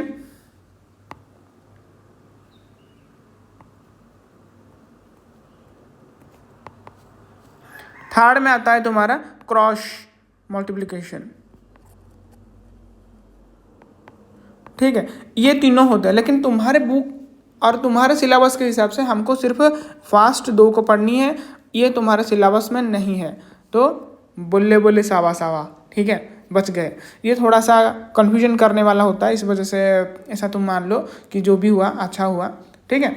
अभी आते हैं फर्स्ट क्या पढ़े थे ना भाई, सब्स्टिट्यूशन मेथड, ठीक है। अभी सब्स्टिट्यूशन क्या होता है, देखो तुमको ना यहाँ पे 2 इक्वेशन दिया जाएगा, ठीक है, जैसे कि यहाँ पर तुम देख पा रहे होंगे, ठीक है। ये होगा पहला, ये हो गया दूसरी। तो यहाँ पे ना तुम ये जो x है वाला टर्म, ये जो y वाला टर्म है, तुम किसी को भी वेरिएबल दूसरे वेरिएबल में कन्वर्ट कर दो। जैसे कि यहाँ पे अगर मैं बात करूँगा ना, 7x लिखा है -15y, ये सर नो = 2। तुम क्या करोगे, देखो भाई मेरे को अगर मेरे को यहाँ पे 7x जो लिखा ना यहाँ पे, बस यहाँ पे 7x रखनी है और दूसरी तरफ क्या करनी है ना, यहाँ पे जो टर्म है ना उसको बस साइड कर देनी है, तो +15y, ओके। इतना समझ में आ गया। फिर यहाँ पर x की वैल्यू क्या हो जाएगा ना, 2 + 15y/7। इतना क्लियर हो गया। तो जो x का वैल्यू हो सकता है फर्स्ट इक्वेशन में, मैंने उसको ऐसा करके लिख दिया, और जो वैल्यू आया ना x का वैल्यू, उसको यहाँ पे यानी कि सेकेंड इक्वेशन में पुट करनी है, यानी कि सेकेंड में। फिर देखो क्या हो रहा है, देखो मेरी भाई क्या हो रहा है, यहाँ पे क्या वैल्यू आया, ये वाला देखो, मैं इसको पुट करूंगा सेकंड में, तो x का वैल्यू क्या आया ना भाई 2 प्लस 15y/7 प्लस यहाँ से वैल्यू जो आ रहा है, ठीक है। यहाँ पे देखो क्या हुआ ना 2y इज इक्वल टू 3। देखो यहाँ पे एलसीएम ले जाएंगे, क्यों भाई, यहाँ पर डिनोमिनेटर 7 है, यहाँ पे तो 1 है, यहाँ पे भी 1 है, तो एलसीएम ले लेंगे तो 7 हो जाएगा, ठीक है। क्या हो जाएगा ना 2 प्लस 15y और यहाँ पर मल्टीप्लिकेशन हो जाएगा तो भाई 14y, ठीक है, इज इक्वल टू कितना हो जाएगा ना भाई 3, है कि नहीं, समझ में आ रहा है कि नहीं आ रहा है। तो यहाँ पर क्या करेंगे फिर से, देखो भाई ये हो जाएगा तुम्हारा 29y हो जाएगा, ये सर नो, हाँ भाई यही होगा, इज इक्वल टू 21 हो जाएगा। अरे भाई समझ में आ रहा है कि नहीं आ रहा है, इज दैट क्लियर। हाँ, तो फिर करनी क्या है, यहाँ पर जो +2 है ना और यहाँ पे आके तो माइनस हो जाएगा 2, तो फिर y क्या हो जाएगा भाई, यहाँ पर 19 बचेगा और नीचे में 29 हो जाएगा। समझ में आ गया, क्लियर हुआ मेरी भाई। यहाँ पे देखो मैंने ये क्यों पिक किया, तुम्हारे बुक में ये इक्वेशन 2 को लिया गया, पहले मैंने क्या किया ना इक्वेशन 1 को ले लिया, तो किसी में भी करो आंसर आ ही जाएगा। इस वजह से मैंने डिफरेंट यहाँ पे एग्जाम्पल से डिफरेंट लेकर किया, क्योंकि तुमको पता होनी चाहिए कि भाई ये लो इक्वेशन 1 से लो या फिर इक्वेशन 2 से लो, आंसर सेम ही आएगा। समझ में आ गया कि नहीं। अगर y का वैल्यू यहाँ पे इतनी आ गया तो यहाँ पे कोई वेरिएबल तो नहीं है, जैसे कि ऊपर में आ रहा था, देखो यहाँ पर जो x की वेरिएबल लिख रहे थे, यहाँ पे देखो x is equal to 2 plus 15y/7, यहाँ पर y आ रहा था कि नहीं, मैंने यहाँ पे 2 वैल्यू आ रहा था, लेकिन यहाँ पे देखो सिर्फ y का जो भी वैल्यू निकाले, यहाँ पे सिर्फ तुम्हारे नंबर्स आए और कोई ऐसा कि जैसे कि x y ये सब नहीं है क्या, नहीं है। ओके, तो फिर ये हमको जो वैल्यू पाए ये एक कांस्टेंट नंबर है, तो इसी का वैल्यू लेके इक्वेशन 1 या फिर इक्वेशन 2 में पुट कर सकते हो। तुम बोलोगे क्या हुआ, तो यहाँ पर जो y का वैल्यू आया ना, तो तुम जाके इसी इक्वेशन में पुट कर दो। फिर से क्या पुट करोगे ना x plus 2 into 19/29 is equal to 3। समझ में आ गया यहाँ तक क्लियर। फिर क्या करेंगे, यहाँ पे x का वैल्यू क्या आएगा फिर ना 3 माइनस ये देखो, इसको मल्टीप्लाई करके क्या हो जाएगा भाई 38, नीचे आ जाएगा 29। ओके, तो x का वैल्यू क्या हो जाएगा फिर से, देखो भाई इसको फिर मल्टीप्लाई करोगे कितना आ जाएगा 7 8 माइनस 38/29, फिर सब्ट्रैक्शन कर देंगे, how much will get, that is 49/29। देखे मेरे भाई यहाँ पे x का वैल्यू तुम्हारा आ गया, यहाँ पर सॉरी यहाँ पे x का वैल्यू तुम्हारे आ गया और यहाँ पे y का वैल्यू आ गया, तो और कुछ दिक्कत है तो x और y का वैल्यू यहाँ पे हम गेन कर पाए। क्या हुआ ना भाई 49/29 एंड 19/29 दोनों आ गए, ये सर नो, जैसे कि यहाँ पर लिखा गया है। क्लियर, आगे देखेंगे। फिर आया देखो यहाँ पर वेरिफिकेशन क्या करेंगे ना भाई, यहाँ पर सब्स्टिट्यूट कर देंगे, मतलब x के जगह पर जो निकला और y के जगह पर जो निकला है ना, बस यहाँ पर पुट कर देंगे कोई सा भी इक्वेशन में, तो तुम्हारा आंसर दिखाई दे देगा। अगर ये सही हो तो ये सेटिस्फाई भी कर लेगा। जैसे कि मैं बात करूँगा यहाँ पे जो तुम्हारे इक्वेशन में था x plus 2y is equal to 3, अगर मैं x प्लस 2y 3 यहाँ पर पुट करूँगा, कौन सी यहाँ पे x plus 2y is equal to 3, इसमें अगर x की वैल्यू एंड y की वैल्यू पुट कर दूंगा तो ये 3 ही आएगा। ठीक है, यही होता है भाई वेरिफिकेशन। ओके, क्लियर हो गया, क्लियर होगा मेरी भाई। तो इस तरीके से तुम उसका वैल्यू कर सकते हो, स्टेप 1 स्टेप 2 स्टेप 3 के हिसाब से। समझ में आ गया कि नहीं आया। फिर भी तुम्हारे लिए पढ़ लेते हैं एक बार, क्या लिखा है, find the value of a one variable से y in terms of the other variable that is x from either equation. ठीक है, आइदर बोला गया है मतलब एक फर्स्ट वाला या फिर सेकंड वाला, कोई सा भी तुम उसमें से पिक कर सकते हो। फिर आता है substitute this value of y in the other equations and reduce it to an equation in one variable in terms of x, which can be solved. Sometimes in the example 9 and 10 below you will get statements with no variable. If this statement is true, you can conclude that the pair of linear equations has infinitely many solutions. Okay, तो क्या conclude करेंगे, तो ऐसा होता है तो हम बात करेंगे यहाँ पर मोर देन 1 होते हैं और इन्फाइनेटली बोल सकते हैं यहाँ तक। ठीक है, इफ द स्टेटमेंट फॉल्स, अगर ये फॉल्स हो जाता है तो फिर लीनियर इक्वेशन क्या हो जाता है, इनकॉन्सिस्टेंट। भाई इनकॉन्सिस्टेंट कब होता है, समझाया था मैंने, कब होता है ना, जब भी पैरेलल हो जाता है, मतलब यहाँ पे कोई भी ऐसा पॉइंट नहीं आएगा, ठीक है, जो कि ये इंटरसेक्ट करेगा उससे। और स्टेप 3 में क्या लिखा गया है, substitute the value of x या फिर वाई, जैसे कि तुमको मैंने सिखा रहा था, यहाँ पर एक्स लेके मैं कर रहा था, ठीक है, तो वैसे वाई को भी लेके कर सकते हो। obtained in a step 2 in the equation used in the step 1 to obtain the value of the other variable। याद रखना जो रिमार्क में लिखा गया ना थोड़ा इंपॉर्टेंट होता है। क्या है, देखो यहाँ पे we have substituted the value of one variable by expressing it in terms of other variable। जैसे कि मैंने x का लिया था, y में पुट करके चेक कर रहा था, ठीक है, इस तरीके से to solve the pair of linear equations, that is why the method is known as the substitution method। Substitute कर दिया ना, मतलब यहाँ पर x के जगह पे जो था ना उसको पुट करके ना दूसरे इक्वेशन में डाल दिया, तो सब्स्टिट्यूट किया कि नहीं इसका वैल्यू, तो बस उसी को बोलते हैं भाई सब्स्टिट्यूशन मेथड। ठीक है, क्लियर हो गया। अभी देखेंगे यहाँ पर एग्जाम्पल 5 में क्या लिखा गया, सॉल्व करनी है। अभी जो आफ्ताब है tales his daughter 7 years ago I was 7 times old। देखो भाई क्या बात किया गया है ना, 7 years ago की बात किया जा रहा है, I was 7 times as old you were then। चलो अभी देखेंगे क्या लिखा है ना, मान लो कि 7 years पीछे चले गए, मान लो कि यहाँ पर क्या है ना प्रेजेंट एज है, ठीक है, प्रेजेंट है, मान लो कि इसका एक्स है, इसका वाई ले लेंगे। अरे भाई इतना समझ में आ रहा है कि नहीं आ रहा है, मेरे को इतना बता दो। अगर ये आफ्ताब की एक्स लिख दिया और उसके डॉटर की मैंने वाई लिख दिया, तो फिर अगर 7 साल पीछे चले जाएंगे क्या हो जाएगा ना भाई, x-7 हो जाएगा, इसका हो जाएगा y-7, है कि नहीं भाई, यही होगा ना, बस समझ में आया। और ये जो वैल्यू आया ना, समझ में आ रहा है कि नहीं, x-7 आया, इसका आया y-7, फिर इसमें यह बताया जा रहा है कि आई वॉज 7 टाइम्स, जैसे कि लिखा है ना ओल्ड, ये उनका 7 टाइम के हिसाब से बराबर होगा। मतलब अगर ये तुम्हारे आ गया 7 साल पुरानी वाली बात किया जा रहा है, इसकी अगर मैं 7 के साथ मल्टीप्लाई कर दूंगा ना तो इसके साथ बराबरी हो जाएगा। मतलब ये जो डॉक्टर है ना, अगर डॉक्टर की मैं 7 के साथ अगर मल्टीप्लाई कर दूंगा, डॉक्टर की जो एज होगा ना उसके साथ मैं अगर 7 मल्टीप्लाई कर दूंगा, ये आफ्ताब की 7 साल पुरानी वाली एज आ जाएगा। समझ में आया कि नहीं आया, इतना क्लियर हो गया मेरी भाई? अरे भाई है कि नहीं आया? ठीक है, ये समझ में आ गया, ये तुम्हारा इक्वेशन 1 हो जाएगा इस तरीके से। फिर दूसरा वाला क्या लिखा है, देखो ऑल्सो 3 years फ्रॉम नाउ। देखो यहाँ पर तो ये उसका एक्स है प्रेजेंट, ये वाला प्रेजेंट है, ये वाला 7 साल पुरानी है, 7 माइनस कर देते हैं। अगर 3 साल उससे बढ़ जाएगा तो क्या हो जाएगा ना, ये जो एक्स था ना ये हो जाएगा x+3 और ये हो जाएगा तुम्हारे y+3, है कि नहीं। मान लो कि यह तुम्हारे पापा है, ठीक है, उनकी एज अगर 10 है, ठीक है, तुम मान लो कि 1 हो, इस तरीके से, ठीक है, मान लो ऐसा। तो अगर 3 साल बढ़ जाएगा मतलब क्या हो जाएगा, यहाँ पर 13 हो जाएगा और यहाँ पर क्या हो जाएगा, अरे 4 हो जाएगा कि नहीं। समझ में आ रहा है ना, इस तरीके से। ठीक है, मैं उसको इरेज कर देता हूँ अभी जो भी लिखा। ठीक है, अभी देखो, अभी की अगर बात किया जाएगा ना, आई साल भी वो हो जाएंगे कितना ना 3 times as old you will be। मतलब ये तो इतने हो जाएंगे, उनका अगर 3 मल्टीप्लाई करेंगे तो उनके पापा की वैल्यू आ जाएगा। ठीक है, तो 2 इक्वेशन हो गया कि नहीं, ये वाला सेकंड इक्वेशन हो गया, है कि नहीं, क्लियर हो गया मेरी भाई। तुम इसको कॉपी में भाई नोट करते चलो, ठीक है, कॉपी में उसको नोट करते चलो। मैं कभी इरेज कर दूंगा, तुम बोलोगे भाई क्या हो गया ये, तो इस वजह से कॉपी में नोट करते चलोगे ना, तुम्हारे यहाँ पर पूरी तरीके से क्लैरिटी के साथ साथ तुम समझ जाओगे।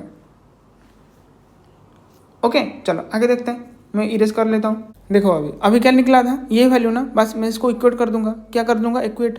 देखो x-7 इज इक्वल टू क्या हो जाएगा 7y-49, है कि नहीं मेरी भाई, इतना समझ में आ गया।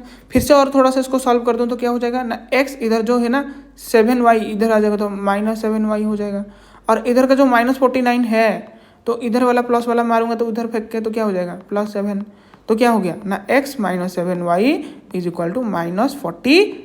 ये वाला हो गया इक्वेशन, दिखाई दे रहा है। तुम यहाँ पर ना ये जो -42 को ना अंदर भी ला सकते हो, इसका साइन लेकिन चेंज हो जाएगा प्लस, यानी कि ये वाला जो माइनस है RHS में वो LHS में आ जाएगा तो प्लस वाला हो जाएगा। इस तरीके से इसका भी तुम वैल्यू चेंज कर सकते हो। क्या लिखेंगे ना x+3 इज इक्वल टू क्या हो जाएगा 3y+9। ओके, यहाँ तक क्लियर। तो फिर क्या करेंगे ना x-3y इज इक्वल टू +9 -3, यानी कि x-3y कितना हो जाएगा इज इक्वल टू +6 हो जाएगा। समझ में आ गया मेरी भाई, ये दूसरी इक्वेशन हो गया। बस इन दोनों को तुम क्या करोगे ना भाई, सब्स्टिट्यूशन मेथड यूज करके दोनों का वैल्यू निकाल सकते हो, है कि नहीं। समझ में आ गया कि नहीं मेरी भाई? अरे भाई है कि नहीं, अरे क्लियर है कि नहीं? तुम बोलोगे बहुत बढ़िया है। इसको ना तुम ऐसे भी कर सकते हो। देखो यहाँ पर तो डायरेक्ट वैल्यू आ रहा था ना, इसे करके यहाँ से ना तुम डायरेक्ट वैल्यू नहीं ले सकते थे। कैसे ना, देखो यहाँ से ना तुम ऐसा कर सकते थे, एक्स का वैल्यू डायरेक्ट आ जाएगा कैसे ना 7y -49 ओके प्लस 7 ऐसा भी ले सकते हो, ठीक है। तो x का वैल्यू क्या हो जाएगा ना 7y -42। देखो ये x का वैल्यू आ गया ना x का वैल्यू ये, तो यहाँ पे लेकर x का वैल्यू भी पुट कर सकते हो। देख रहे हो, समझ में आ रहा है ना मेरी भाई? ठीक है, अगर समझ में आ गया तो बहुत अच्छी बात है, लिखो यस समझ में आ गया। अगर डाउट होता है तो कमेंट बॉक्स में अपना डाउट को पिन कर सकते हो। तो इस तरीके से तुम ये ऑक्टाव एंड उसके डॉटर की वैल्यू निकाल सकते हो, ठीक है। क्लियर, आगे देखो एग्जाम्पल 6 में से बोला गया in a shop of cost 2 pencil and 3 eraser. देखो यहाँ पर पेंसिल इरेजर बहुत आसान हो जाता है, तो इसको पी ले लो, उसको ई ले लो, बस। देखो जैसे कि यहाँ पे लिखा गया ना 2x + 3y = 9। देखो दूसरा वाला हो गया यहाँ पे, and the cost of 4 pencils. देखो यहाँ पर x लिया है, मैंने यहाँ पर p लिया रहा था ना, p ले रहा था, तो यहाँ पे ये x ले रहा है बस उसको, ठीक है। तुम p लो भाई, ई लो, जो भी लो, बस वेरिएबल होनी चाहिए। समझ में आ रहा कि नहीं आ रहा मेरी भाई? या फिर किसका कोई डाउट है? डाउट है क्या? नहीं ना, चलो फिर आगे देखेंगे। तो इस तरीके से फर्स्ट इक्वेशन हो गया, ये दूसरा इक्वेशन हो गया। तो इसी से तुम निकाल सकते हो भाई x की वैल्यू, जैसे कि यहाँ पर निकाला गया है, ओके। तो यह जो वैल्यू आया ना x की वैल्यू, इसको लेकर ना यहाँ पे पुट कर दो सेकंड इक्वेशन में। तो यहाँ पर जो लिखा है ना 4 × x, तो x के जगह पर ये लिख दोगे 9 - 3y/2, ये वाला जैसे कि लिखा गया है, ठीक है। देखो ये वाला, ओके समझ में आ रहा है ना मेरी भाई? बाकी का देखो ये जो 6y + 18 लिखा है, देखो यहाँ पर 6y + बाकी का जैसे लिखा है 6y = 18, देखो यहाँ पे भी लिखा है 6y = 18, ओके। तो यहाँ पर तुम उसको सॉल्व कर सकते हो पूरा। और यहाँ पर ना तुम क्या कर सकते हो मेरी भाई, कर क्या सकते हो ना, देखो यहाँ पर +18 है, +18 खत्म हो जाएगा, ये खत्म हो जाएगा। समझ में आ रहा है कि नहीं आ रहा है? तुम बोलोगे यहाँ पर उसका वैल्यू 0 हो जा रहा है ना?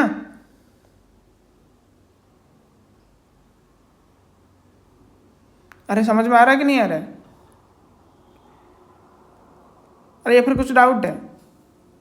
तो 18 = 18 0 हो गया ना। तो this statement is true for all the values of y। तो समझ में आएगी नहीं आया मेरी भाई यहाँ पे? तो x की वैल्यू तो हमको पता नहीं, लेकिन y का वैल्यू ना तुम कुछ भी ले सकते हो। तुम बोलोगे ऐसा कैसा क्या चीज़ हो सकता है ना, यहाँ पे we do not get any specific value of y as a solution, therefore we cannot obtain a specific value of x. So this situation has arisen because both the given equation are the same, ठीक है। तो therefore the equation 1 and 2 have infinitely many solutions.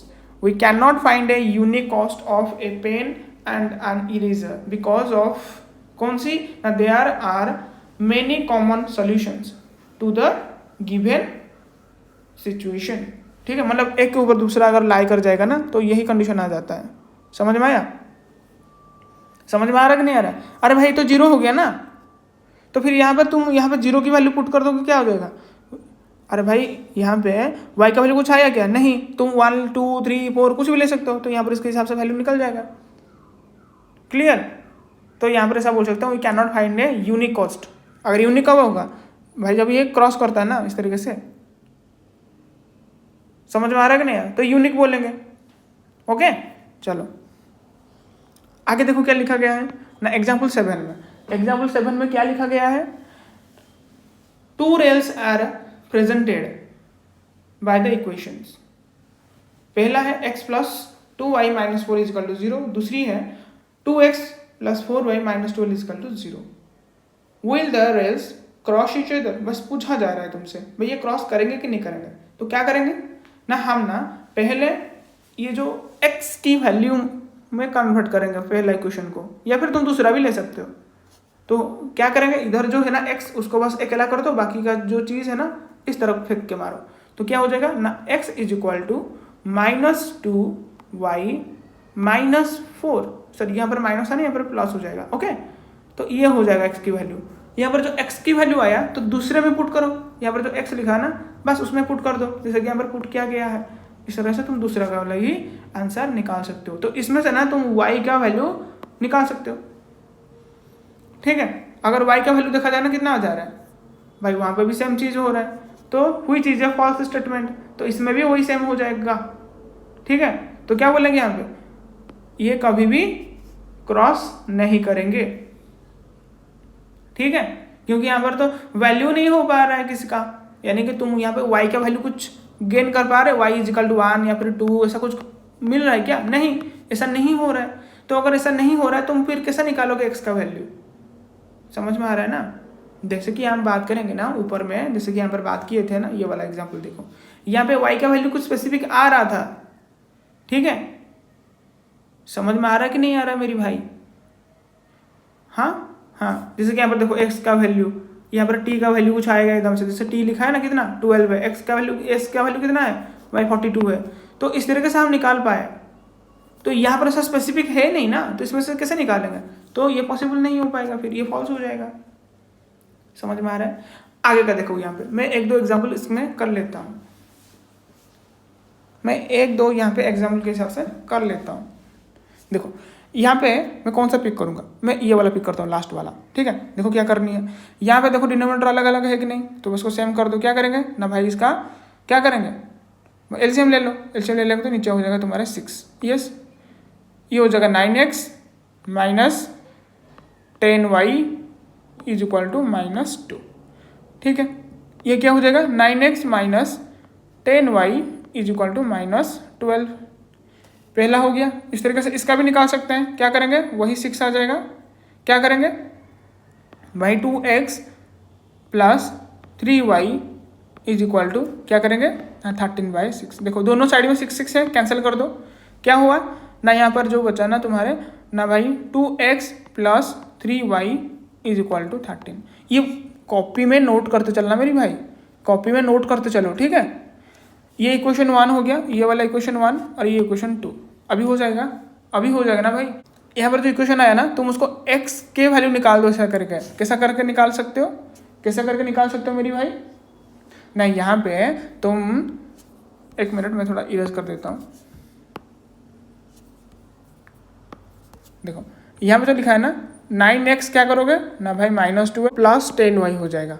ठीक है, फिर क्या करेंगे ना, x की वैल्यू अगर देखा जाए ना -12 प्लस 10y/9 हो जाएगा।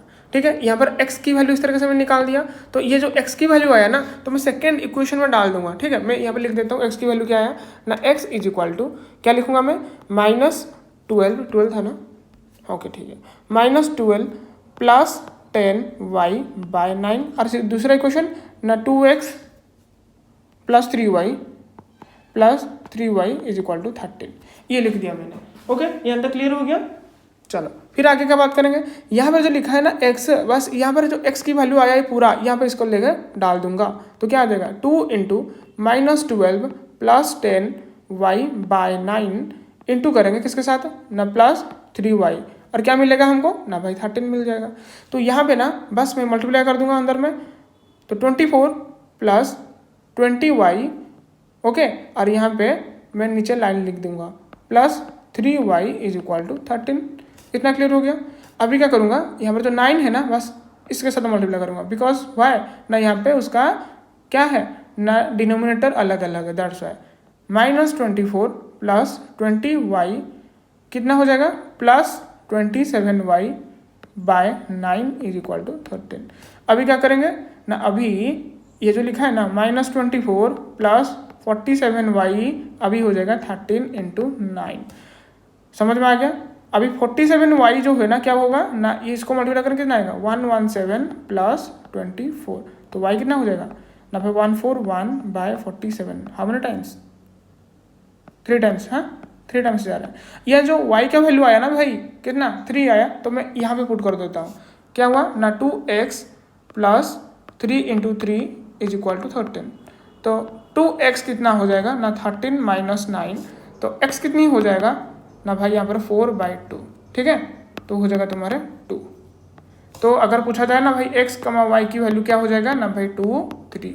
इतना समझ में आ गया कैसे हुआ, क्लियर मेरी भाई। नेक्स्ट ये वाला, ये तो खत्म हो गया 2 नंबर ना, सॉरी ये वाला ना। अभी जाते हैं 2 नंबर के पास। क्या लिखा है ना 2x plus 3y is equal to 11 and 2x minus 4y is equal to minus 24, hence find the value of m for which y is equal to mx plus 3। बस यहाँ पे तुमको दोनों की वैल्यू निकालनी है, यानी कि x एंड y की वैल्यू। तो क्या ना वैल्यू देखो 2x plus 3y is equal to 11। इस तरीके से दूसरे में लिखा है 2x minus 4y is equal to minus 24, कितना ना 2x minus 4y is equal to minus 24। तो यहाँ पर x की वैल्यू अगर देखा जाए ना क्या हो जाएगा फिर ना x इज इक्वल टू क्या करेगा ना 11 माइनस 3y बाय 2 हो जाएगा। तो यहाँ पर मैं क्या करूँगा, जो x की वैल्यू लिखा है ना बस यहाँ पर ये वैल्यू पुट कर दूंगा। तो क्या करूँगा मैं 2 इंटू 11 माइनस 3y बाय 2। समझ में आ गया मेरी भाई, क्लियर हो गया। तो इसके साथ मैं क्या करूँगा मल्टीप्लाई कर दूंगा 2 के साथ, minus 4y is equal to minus 24। तो फिर नेक्स्ट क्या होगा ना भाई यहाँ पर 22 हो जाएगा, minus 6y by 2 minus 4y is equal to minus 24। इतना क्लियर हो गया। फिर क्या करेंगे ना भाई यहाँ पर 22 माइनस 6y माइनस ये कितना हो जाएगा 8y by 2 is equal to minus 24। Clear. अभी क्या हो जाएगा ना भाई 22 माइनस करेंगे कितना 14y हो जाएगा और is equal to minus 48। Clear. तो फिर minus 14y is equal to हो जाएगा माइनस 48 माइनस 22, कितना हो जाएगा भाई, कितना हो जाएगा 70। ओके ठीक है। तो minus 14y is equal to minus 70। देखो भाई माइनस माइनस दोनों में कैंसिल हो गया, 14 के साथ ये 5 टाइम्स चला जाएगा। तो y का वैल्यू मेरा आ गया यहाँ पे भाई 5। अगर y का वैल्यू 5 आ गया तो x का वैल्यू कितना आएगा, फिर कैसा आएगा भाई, यहाँ पे पुट कर दो ना, यहाँ पे भी पुट करना चलेगा, यहाँ पे भी पुट करना चलेगा, कहीं पे पुट करो आंसर आ जाएगा। देखो यहाँ पर 2x प्लस यहाँ पर कितना है 5 का, y का वैल्यू 5 है, तो 3 इंटू 5 है यानी कि 15 इज इक्वल टू 11। तो 2x कितना हो जाएगा ना 11 माइनस 15। तो 2x का वैल्यू फिर क्या हो जाएगा 11 से 15 जाएगा तो माइनस 4, यानी कि ये तो कट गया तो बचा कितना माइनस 2। तो x का वैल्यू आ गया माइनस 2, y का वैल्यू आ गया 5। इतना क्लियर हो गया, इतना क्लियर हो गया। बस मैंने तो x y का वैल्यू निकाल दिया, लेकिन इसमें आया तुम्हारे m की वैल्यू निकालनी है। ठीक है, m की वैल्यू निकालनी है। देखो यहाँ पर y is equal to m x plus 3 ऐसा लिखा गया था ना, उसको प्रूव कर दें भाई, यस का m की वैल्यू निकालते हैं। तो y की जगह पर पुट कर दो भाई 5 इज इक्वल टू m की वैल्यू पता नहीं है, x की वैल्यू माइनस 2 आया था, ओके प्लस 3 करेंगे। तो फिर यहाँ पे तो प्लस 3 है ना, उधर आएगा तो क्या हो जाएगा माइनस, तो हो जाएगा फिर 2 सिर्फ is equal to m minus 2 के साथ मल्टीप्लाई। तो फिर 2 कट गया कि नहीं, सिर्फ यहाँ पर क्या बचा माइनस। ओके तो minus m is equal to 1, तो फिर m is equal to minus 1 आ गया। क्लियर। m का वैल्यू कितना आया, समझ में आ गया कि नहीं कैसे किया। तो इस तरीके से तुम सारा कर सकते हो, ऐसा कोई दिक्कत नहीं है।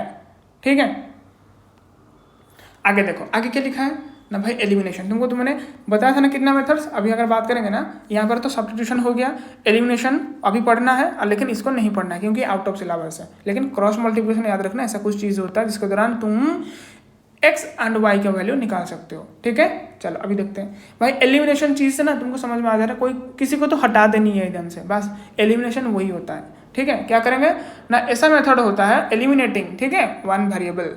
This is sometimes more convenient हो जाता है क्योंकि किसको हटा देने से ना तुम्हारे लिए ऐसा ना हो जाता है ना, किसको हटा देंगे, है कि नहीं।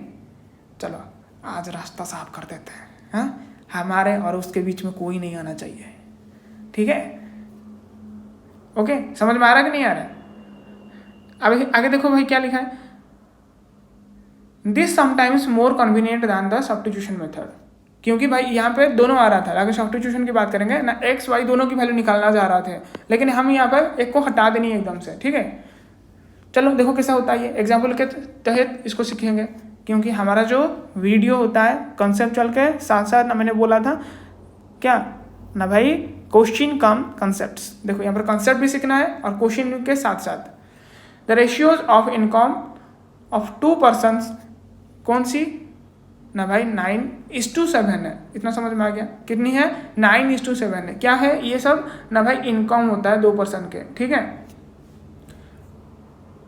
The ratio of their expenditure कितना है ना भाई 4:3। अगर दोनों मैनेज कर जाते हैं, सेव कर लेते हैं 2000, कितनी 2000 पर मंथ। फिर पूछा गया है मंथली इनकम कितनी है। समझ में आ रहा है कि नहीं आ रहा है। देखो यहाँ पर ना क्या करेंगे ना भाई, यहाँ पे हम बात करेंगे इनकम के लिए क्या लेंगे ना, एक्स ले लेंगे, एक्सपेंडिचर के लिए वाई ले लेंगे। इतना समझ में आ गया। तो फिर इसका इनकम कितना हो जाएगा, 9x हो जाएगा। किसकी ना, अगर मैं बात करूँ पहला वाला कोई इंसान होगा तो मान लो उसका नाम ए होगा, तो ए का क्या हो जाएगा ये। समझ में आ रहा है कि नहीं आ रहा है। और ए का अगर 9x हो गया, मान लो कि दूसरा इंसान बी है, तो फिर बी का कितना होगा इनकम ना भाई 7x हो जाएगा। इस तरीके से ये भी हम पुट कर सकते हैं वाई के हिसाब से। तो पहला वाला क्या हो जाएगा ना भाई, उसका जितना इनकम हो रहा है यानी कि 9x इनकम हो रहा है, लेकिन खर्चा कितना हो रहा है -4y हो रहा है, और कितना बचा दे रहा है लास्ट में सेविंग यानी कि 2000। तो इस तरीके से पहला क्वेश्चन का क्या हुआ, वर्थ हुआ। सेकंड का भी तुम कर सकते हो। समझ में आ गया। देखो ये दोनों करने के बाद ना बस हमको देखना है भाई कौन सी इसमें हटा देंगे तो आंसर हमारे चुटकी में आ सकता है। तो देखेंगे, देखो ये भाई 9 and 7 है। तुम बोलोगे सर 9 7 से मतलब क्या हो जाएगा 63। तो ये वाला 63 कर दो या फिर ये वाला 60, दोनों को 63 कर दो। क्या करना पड़ेगा भाई, यहाँ पे 7 के साथ मल्टीप्लाई कर दोगे या फिर यहाँ पे 9 के साथ मल्टीप्लाई कर दोगे।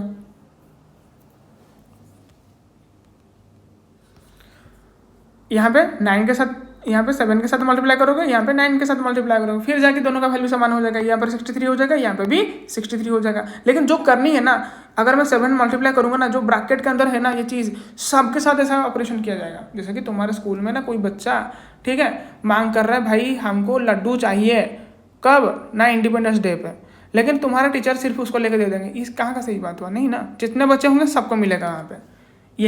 यहाँ पे भी वही चीज़ होगा। समझ में आ गया। मैं थोड़ा सा इरेज कर देता हूँ। देखो मैं इरेज कर दिया ये वाला चीज़। आगे देखो, आगे की बात किया जा रहा है। यहाँ पे क्या कर सकते हैं भाई, यहाँ पे तुम 7 के साथ मल्टीप्लाई कर दो और यहाँ पे तुम 9 के साथ मल्टीप्लाई कर दो। फिर क्या हो जाएगा ना भाई, ये एक्स वाला टर्म कट जाएंगे, दोनों में कट जाएंगे कि नहीं। अगर मैं ये दोनों मल्टीप्लाई कर दूंगा, अगर मैं माइनस कर देता हूँ फिर जाके कटेगा। ठीक है, तो फिर क्या रहा यहाँ पे ना, 7 4 जा कितना हो जाएगा -28 है ना, और यहाँ पे कितना हो जाएगा 9 3 जा 27 जो कि माइनस वाई, और यहाँ पर कितना हो जा रहा है ना, इज इक्वल टू देखेंगे 7, यहाँ पर 7 है ना, और 7 इंटू 2 करेंगे कितना हो जाएगा। अरे मेरे भाई कितना हो जाएगा 7 2 जा। समझ में आ रहा है कि नहीं आ रहा है, क्लियर है। तो 14,000 और यहाँ पे कितना आएगा 18,000। अरे भाई समझ में आ रहा है कि नहीं आ रहा है, क्लियर। तो फिर अगर सब्ट्रैक्ट करेंगे क्या हो जाएगा, यहाँ पे सब्ट्रैक्ट करेंगे मतलब ये वाला प्लस हो जाएगा, ऐसे सब्ट्रैक्ट करेंगे तो। अरे समझ में आ रहा है कि नहीं आ रहा है।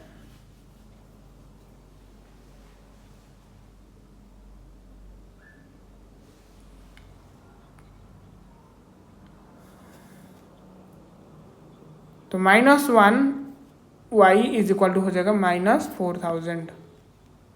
समझ में आ रहा है। तो y कितना हो जाएगा भाई 4,000। तो मैंने यहाँ पे x को कट करके y को रखा, इस वजह से y का वैल्यू आ गया 4,000। इतना समझ में आ गया। यहाँ पर जो वैल्यू निकला ना y का वैल्यू 4,000, किसी एक में रख लो, चाहे ये वाला इक्वेशन में रखो या फिर ये वाला इक्वेशन में रखो, किसी में भी आ जाएगा। देखोगे, देखो 9x ठीक है माइनस ये 4y था ना, 4 इंटू 4,000 तुम्हारा हो जाता है 2,000। तो फिर 9x कितना हो जाएगा, देखो यहाँ पर 2,000 था ही, प्लस करेंगे ये कितना हो जाएगा 16,000, है कि नहीं। अरे है कि नहीं, समझ में आ रहा है कि नहीं आ रहा है, क्योंकि 4 4 जा 16 ना। तो फिर कितना होगा ना भाई, x का वैल्यू हो जाएगा तुम्हारे यहाँ पर 18,000 बाय 9, है कि नहीं। समझ में आ रहा है, आ रहा है मेरी भाई। तो कितना हो जाएगा 20,000 नहीं 2,000, कुछ भी। समझ में आ गया कि नहीं है। देखो तुम्हारे बुक वाला ना y को कैंसिल किया है, देखो यहाँ पर तुम्हारे यहाँ पर 12 12 हो गया, कैंसिल हो गया कि नहीं। इस तरीके से समझ में आ रहा है कि नहीं आ रहा, क्या चीज़ हो रहा था यहाँ पे।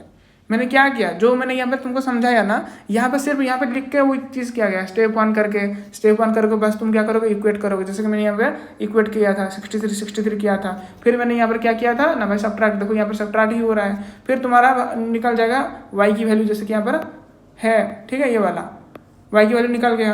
और y की वैल्यू निकालने के बाद बस इसकी वैल्यू लेकर इक्वेशन 1 या फिर 2 तुमको जो पसंद है उसके ऊपर रखो और आंसर तुम्हारे कदमों में आ जाएगा। फिर क्या करोगे ना, बस वेरिफिकेशन कर दोगे लास्ट में। वेरिफिकेशन में सारा चीज़ खत्म, अगर हो गया तो मैच कर जाएगा, अदरवाइज जान लेना भाई ये नहीं होगा। आगे देखो क्या लिखा है, the method used in solving the example above is called the elimination method because we eliminate one variable first to get a linear equation in one variable। linear equation मिल गया ना, एक ही वेरिएबल में हम कन्वर्ट कर दिए। तो इस तरीके से ना अगर देखा जाएगा ना, in the example above we eliminate y को, ठीक है, यानी कि बुक वाला बता रहा है, लेकिन मैं तुमको क्या समझ आया अभी ना, x को भी हम कर सकते हैं एलिमिनेट। क्या कर सकते हैं, x को हम एलिमिनेट कर सकते हैं, ठीक है, ऐसा कोई दिक्कत नहीं है, ठीक है। x को करो या फिर y को करो, हमको तो भाई आंसर में लेनी देनी है, तुम अपने हिसाब से चलो, ठीक है। तो यहाँ पर तुम ऐसा कर सकते हो, कोई दिक्कत नहीं है मेरी भाई, ठीक है। अगर स्टेप के बारे में देखा जाए ना तो क्या मिलेगा तुमको, first multiply both the equation by some suitable non zero constant to make the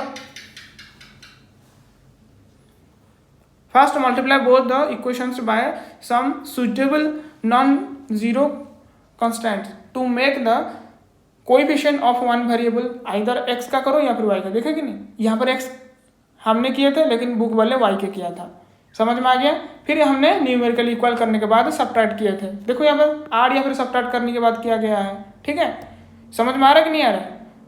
फिर क्या मिलेगा तुमको ना, यहाँ पे एलिमिनेट एक चीज हो जाएगा, मतलब दो वेरिएबल था ना एक्स वाई, इसमें से एक तो एलिमिनेट हो जाएगा और तुम दूसरे में क्या वन वेरिएबल में पाते, दूसरे में if you get an equation in one variable, अगर तुमको मिल जाता है तो तुम यहाँ पे नेक्स्ट स्टेप पे जा सकते हो। तो यहाँ पे सॉल्व करोगे, दोनों का एक्स वाई का वैल्यू तुम गेट कर सकते हो। उसके बाद सब्स्टिट्यूट करोगे, जैसे कि x का वैल्यू या फिर जो y का वैल्यू निकला है, बस कोई सा भी इक्वेशन 1 और 2 में डालोगे तो तुम्हारा आंसर हो जाएगा, समझे कि नहीं। यहाँ पे देखो एग्जाम्पल 9, मतलब ये वाला इक्वेशन 1, ये इक्वेशन 2, जैसे कि यहाँ पर मेंशन किया गया है, ठीक है। क्या करनी है, देखो मेरे को ना बस यहाँ पे अगर मैं देख रहा हूँ ना, x को खत्म कर दूंगा मैं, कैसे करूँगा, या फिर y भी तुम खत्म कर सकते हो, ठीक है, क्योंकि मेरे को x पसंद नहीं है तो मैं x को खत्म कर देता हूँ, ठीक है। तुमको अगर पसंद है तो तुम चलो लेके, ठीक है, लेकिन मेरे को तो बिल्कुल पसंद नहीं है। तो क्या करूँगा, तो ये समान हो जाएगा भाई, यहाँ पे सिर्फ 2 का मल्टीप्लाई कर दो, यहाँ पर कुछ दरकार नहीं है, तो क्या हो जाएगा फिर ऊपर का, यानी कि 2 2 ज़ा 4, तो मैं डायरेक्ट 4 लिख देता हूँ, क्यों इतना बार लिखेंगे, क्या 4x plus 6y is equal to 8। दूसरे में क्या हो गया, देखो भाई 4x plus 6y is equal to 7। अरे तुम देख पा रहे हो कुछ चीज़ है, यहाँ पे 4x प्लस 6y 8 हो रहा था,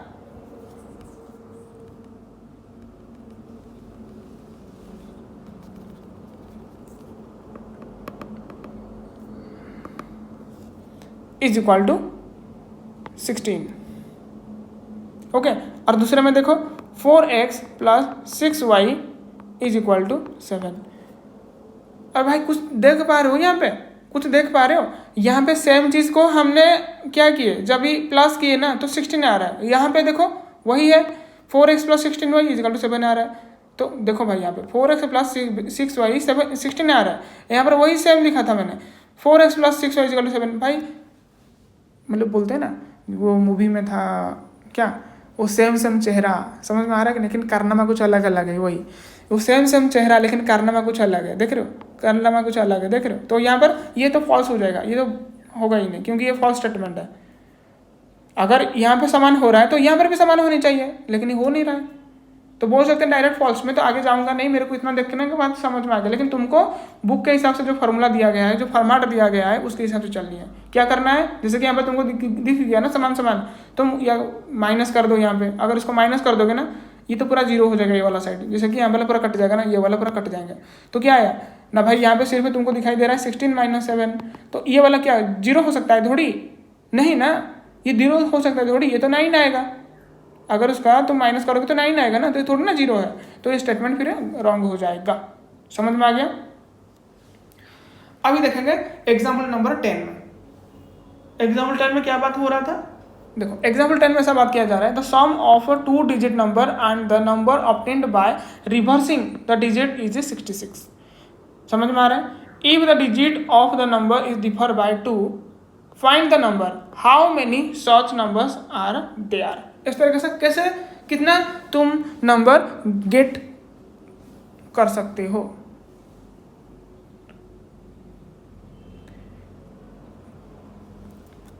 कितना नंबर तुम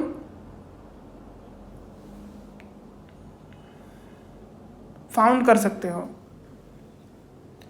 क्या करनी है, देखो यहाँ पर सॉम ऑफ 2 डिजिट नंबर। अगर कोई 2 डिजिट नंबर की बात करेंगे ना तो कैसे होता है भाई, 10x प्लस वाई। तुम बोलोगे सर ये क्या चीज़ है, 10x इस वजह से लिखा होता है ना, जैसे कि हम बात करते हैं 12 की, क्या होता है 12 बचपन से कैसे पढ़ते थे, 110 है कि नहीं, प्लस 2 है ना, 110 प्लस 2 1s, ऐसा ना, ऐसा पढ़ते थे ना।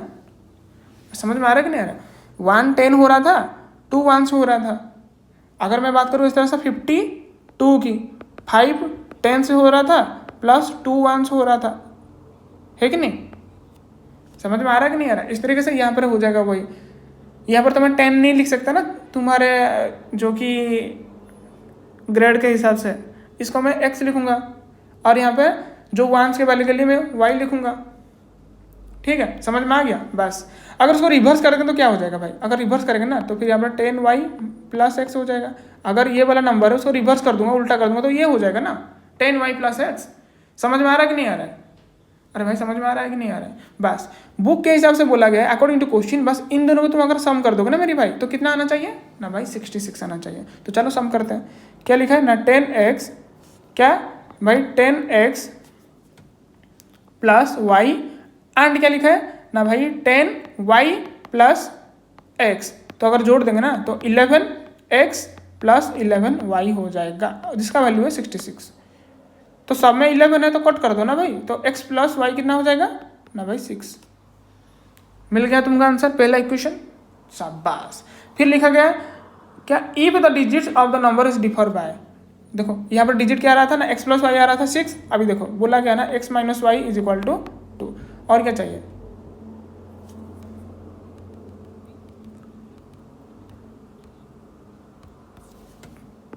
x माइनस वाई इज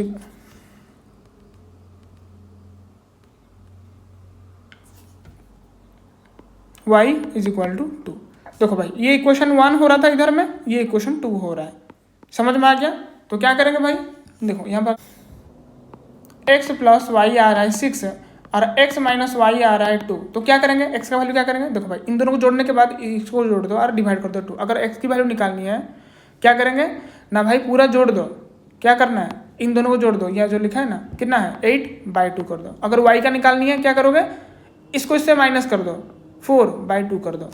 तो इसका आ जाएगा आंसर तुम्हारे 4, इधर आ जाएगा 2। ठीक है, तो फिर नंबर क्या मिलेगा तुमको भाई, 4 2 42, उसको रिवर्स कर देंगे तो 24। समझ में आ रहा है कि नहीं आ रहा है, समझ में आ रहा है कि नहीं आ रहा है, क्लियर है ना मेरी भाई। बस इतनी चीज़ करनी है, उसके बाद तुम्हारा खत्म। देखो आ रहा है 66, क्लियर, बस खत्म। और कुछ हो सकता है नहीं ना भाई।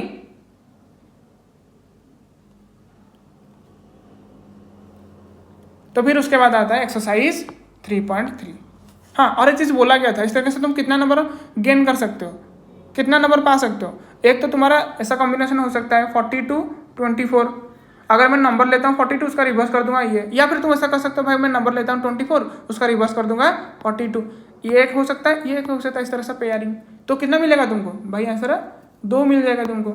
ठीक है, क्लियर, समझ में आ गया मेरी भाई, समझ में आ गया मेरी भाई। आगे देखो यहाँ पे क्या लिखा है 3.3 में ना, solve the following pair of linear equations bye eliminating method. जो मेथड दिया गया ना उसके हिसाब से करो, एंड सब्स्टिट्यूटिंग मेथड। समझ में आ रहा है कि नहीं आ रहा है। पहले क्या करनी है ना, एलिमिनेशन का यूज करनी है, उसके बाद सेम का, मतलब ये जो आई लिखा है ना तुम एलिमिनेशन का यूज करोगे, उसके बाद इसी आई का तुम सब्स्टिट्यूशन मेथड निकाल के सॉल्व करोगे। सब्स्टिट्यूशन मेथड से सॉल्व करोगे, मेथड से सॉल्व करोगे। ठीक है, इस तरह से 2i भी करनी है, इस तरह से 3i भी करनी है, इस तरह से i भी करनी है। ठीक है, समझ में आ जा रहा है कि नहीं यार, इसमें भाई कुछ है नहीं है, बस तुम खामोखा टेंशन ले रहे हो। समझ में आ रहा है कि नहीं आ रहा है। एक कर दूं तुम्हारे लिए, मैं i भी कर लेता हूँ, कौन सा वाला करूँ, सब्स्टिट्यूशन वाला करूँ? नहीं, सब्स्टिट्यूशन वाला तो किया था मैं, एलिमिनेशन का यूज़ कर देता हूँ यहाँ पे, ठीक है। x/2 क्या लिखा है यहाँ पे कर लेता हूँ, क्या लिखा है यहाँ पे देखो, x/2 plus 2y/3 is equal to -1। दूसरा वाला equation x minus y/3 is equal to 3 दिया है, ठीक है। इतना है क्लियर। चलो करना क्या है, देखो यहाँ पे क्या लिखा है ना, प्लस 2y/3, यहाँ पे सिर्फ लिखा है देखो -y/3, समझ में आ जा रहा है। तो इसको इसमें कन्वर्ट कर देंगे थे, यहाँ पे बस y का 2 के साथ मल्टीप्लाई कर देंगे तो कैसा आएगा ना, पूरे के साथ 2 मल्टीप्लाई करोगे तो आएगा ना। तो क्या करेंगे ना, 2x, समझ में आ गया मेरी भाई, ठीक है, -2y/3 इज इक्वल टू 6। तो फिर ये वाला इक्वेशन 1 तुम्हारा बनेगा और मैं इसको मानता हूँ इक्वेशन 2, समझ में आ गया। फिर इक्वेशन 2 को क्या करना है यहाँ पे ना भाई, यहाँ पे लिख देता हूँ मैं 2x माइनस 2y/3, ठीक है, इज इक्वल टू 6। इतना समझ में आ गया, क्लियर मेरी भाई। तो मैं क्या करूँगा इधर में, मैं इधर में इसका प्लस करूँगा। तुम बोलोगे सर प्लस क्यों करनी है, देखो यहाँ पर क्या है, मान लो कि +1 है, ठीक है, और यहाँ पर क्या है, मान लो कि जैसा +1 है और तुम -1, अगर मैं दोनों को प्लस करूँगा तो क्या हो जाएगा, मान लो कि यहाँ पर +1 है और यहाँ पर -1 है, तो क्या करने से ये 0 हो जाता है, बोलो ना भाई, इन दोनों को प्लस कर दो, सिंपली हो जाएगा 0, है कि नहीं। समझ में आ रहा है कि नहीं। अगर इसके जगह पे माइनस करता मैं, अगर +1 है और यहाँ पर -1 है, अगर मैं माइनस करूँगा, फिर देखो +1 है, माइनस और -1 कितना हो जाता है, 2 आ जाएगा ना। तो फिर यहाँ पर माइनस करने से नहीं होगा मेरी भाई, इसके लिए तुम प्लस करना पड़ेगा, इसके लिए तुमको प्लस करना पड़ेगा, ठीक है। तो यहाँ पर मैं प्लस कर दूंगा तो ये कट जाएगा कि नहीं। तो क्या बचा इधर में ना भाई, x/2 plus 2x is equal to 5। तुम बोलोगे समझ में आया कि नहीं है, देखो यहाँ पर +1 था, नहीं -1 है, यहाँ पर 6 है, अरे भाई 6 प्लस -1 कितना हो जाएगा, 5 हो जाएगा ना। यहाँ पे समझ में आ रहा है ना कैसा हुआ 5। बस क्या करनी है, तो यहाँ पर x प्लस 4x कैसे हुआ ना, ये मल्टीप्लाई हो गया ऊपर में /2 इज इक्वल टू 5। इतना समझ में आ गया। तो 5x इज इक्वल टू तुम्हारे हो जाएगा 10। तो x क्या मिला तुमको भाई, 2 मिल गया। अगर x का वैल्यू 2 मिल गया तो फिर यहाँ पे पुट करो या फिर इसमें पुट करो, इक्वेशन 1 में पुट करो या फिर 2 में पुट करो, कोई दिक्कत नहीं है, मैं इसमें पुट कर देता हूँ, ठीक है। तो x minus y/3 is equal to 3 था, तो यहाँ पर 2 minus y/3 is equal to 3 है। तो मैं क्या करूँगा ना, इस साइड को उधर ले लूँगा, ठीक है। तो 2 minus 3 is equal to -y नहीं रहेगा और प्लस हो जाएगा, ठीक है, /3 -1 इज इक्वल टू y/3। तो बस यहाँ पर जो डिनोमिनेटर ऊपर में आके मल्टीप्लाई हो जाएगा, -3 इज इक्वल टू y हो जाएगा। तो क्या मिला हमको ना, x y क्या मिल गया ना, x का वैल्यू 2 आया, y का वैल्यू -3 आया, बस कहानी खत्म। समझ में आ गया, यहाँ तक क्लियर हो गया मेरी भाई, किसका कोई डाउट तो नहीं है ना। तो यहाँ पर ऐसा ही करनी है, आगे का देखेंगे ना, pair of linear equations in the following problems and find out their solutions by elimination method. लिखा ना एलिमिनेशन, बस यहाँ पर लिख दिया, मतलब एलिमिनेशन में तुम एलिमिनेशन लेके करोगे और कुछ नहीं हो सकता, याद रखना। समझ में आ रहा है कि नहीं आ रहा है भाई, समझ में आ रहा है कि नहीं आ रहा है। तो मैं ये वाला कर देता हूँ, लास्ट वाला। The sum of the digits of 2 digit number, मान लो कि यहाँ पर मैं बात करता हूँ 10x प्लस y, नहीं भाई ये नंबर है मेरा, क्या है, नंबर है। अगर इसका डिजिट की बात करूँगा ना तो x प्लस y होगा मेरी भाई, समझ में आ रहा है। तो जैसे कि लिखा है बुक में 9, तो लिखूंगा मैं 9, ठीक है। फिर लिखा है 9 times of this number is twice. अगर ये जो नंबर तुमको मिल रहा है ना ऊपर में, क्या ना भाई 10x प्लस y मिल रहा है, इसका अगर मैं 9 टाइम्स लिखूंगा, ठीक है, 9 times this number is twice, क्या हो जाएगा भाई, ट्वाइस किसकी, the number obtained by reversing. Reverse करोगे तो 10y प्लस x हो जाएगा। इतना समझ में आ गया। यह है इक्वेशन 1 और इक्वेशन ये हो जाएगा 2। समझ में आया, समझ आया मेरी भाई। चलो इसको सॉल्व करेंगे, आंसर आ जाएगा। देखो एक तो हुआ x plus y is equal to 9, दूसरा हुआ 10x plus Y 10y plus x, इसका 2 टाइम्स इज इक्वल टू इसका 9 टाइम्स, बस सॉल्व करनी है। तो 90x ठीक है plus 9y is equal to 20y plus 2x। समझ में आ गया? देखो यहाँ पर करनी क्या है, बस x के पास ले आओ, तो 88x ओके माइनस कितना हो जाएगा 11y इज इक्वल टू 0। इस बात का मानते हो कि नहीं? कैसे हुआ ना भाई, यहाँ पर जो प्लस 20 था इधर आ जाएगा तो माइनस 20 हो जाएगा, यहाँ पर प्लस 9 यहाँ पर माइनस 20 तो 11 आ जाएगा ना माइनस वाला, बस। ओके क्लियर, समझ में आ गया? ये हो जाएगा तुम्हारा, मान लो कि इक्वेशन 1 है और इक्वेशन 2 ले सकते हो। क्लियर मेरी भाई? देखो यहाँ पे इक्वेशन के हिसाब से यहाँ पर मैं अगर y को कैंसिल करूँगा तो यहाँ पर 11 है, तो यहाँ पर कितनी है सर, यहाँ पर तो सिर्फ 1y है, तो क्या करनी है ना 11 के साथ मल्टीप्लाई, तो क्या हो जाएगा ना भाई 11x plus 11y is equal to 99। Okay clear. और यहाँ पर इक्वेशन 2 लिखा है जैसे कि 88x minus 11y is equal to 0। अभी क्या करनी है, देखो यहाँ पर प्लस यहाँ पर माइनस, तो क्या करेंगे, अगर दोनों साइन अलग अलग तुमको दिखाई दे तो प्लस कर दें, ठीक है, तो प्लस कर देंगे तो 0 हो जाएगा। तो फिर क्या हो जाएगा 99x इज इक्वल टू 99, 99 को 99 क्रॉस कर देंगे तो क्या हो जाएगा x इज इक्वल टू 1। अगर x का वैल्यू 1 है पुट कर दो यहाँ पर ना, अगर x की वैल्यू 1 आ गया तो क्या होगा x plus 9 is equal to 9 plus y is equal to 9 हुआ करता था। अगर x की वैल्यू 1 हम फाउंड किए तो वहाँ पर डालेंगे, तो 1 plus y is equal to 9, तो y is equal to 9 minus 1 यानी कि 8।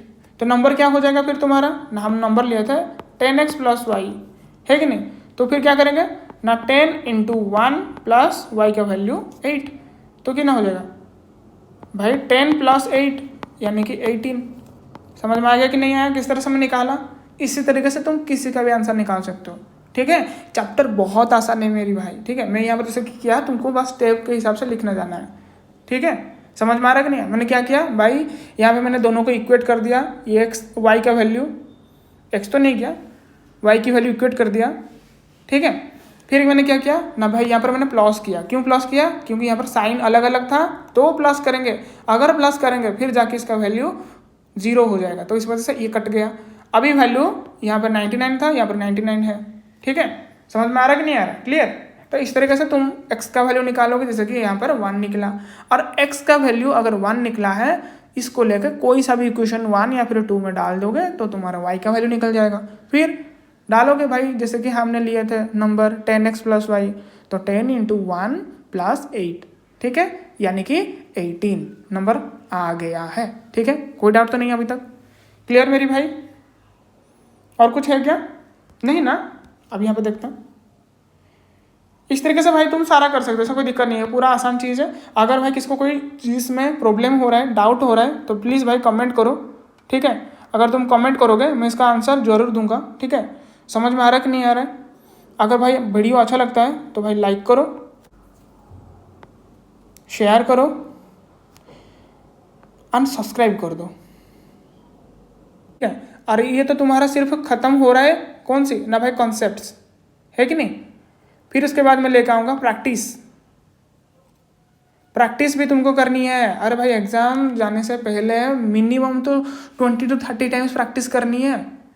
समझ में आ रहा है कि नहीं आ रहा? भाई इतना प्रैक्टिस करा दूंगा ना, इतना प्रैक्टिस करा दूंगा ना, जब भी तुम एग्जाम हॉल में बैठोगे ना, तुमको लगेगा ये क्वेश्चन है। देखना मेरी भाई, ये दावा है इस बात का, ठीक है। और मैं यहाँ पर लिख कर देता हूँ, ठीक है। समझ में आ रहा है कि नहीं आ रहा है? चलो आज के लिए इतनी, मिलता है नेक्स्ट बहुत इंपॉर्टेंट और शानदार वीडियो के साथ, ठीक है।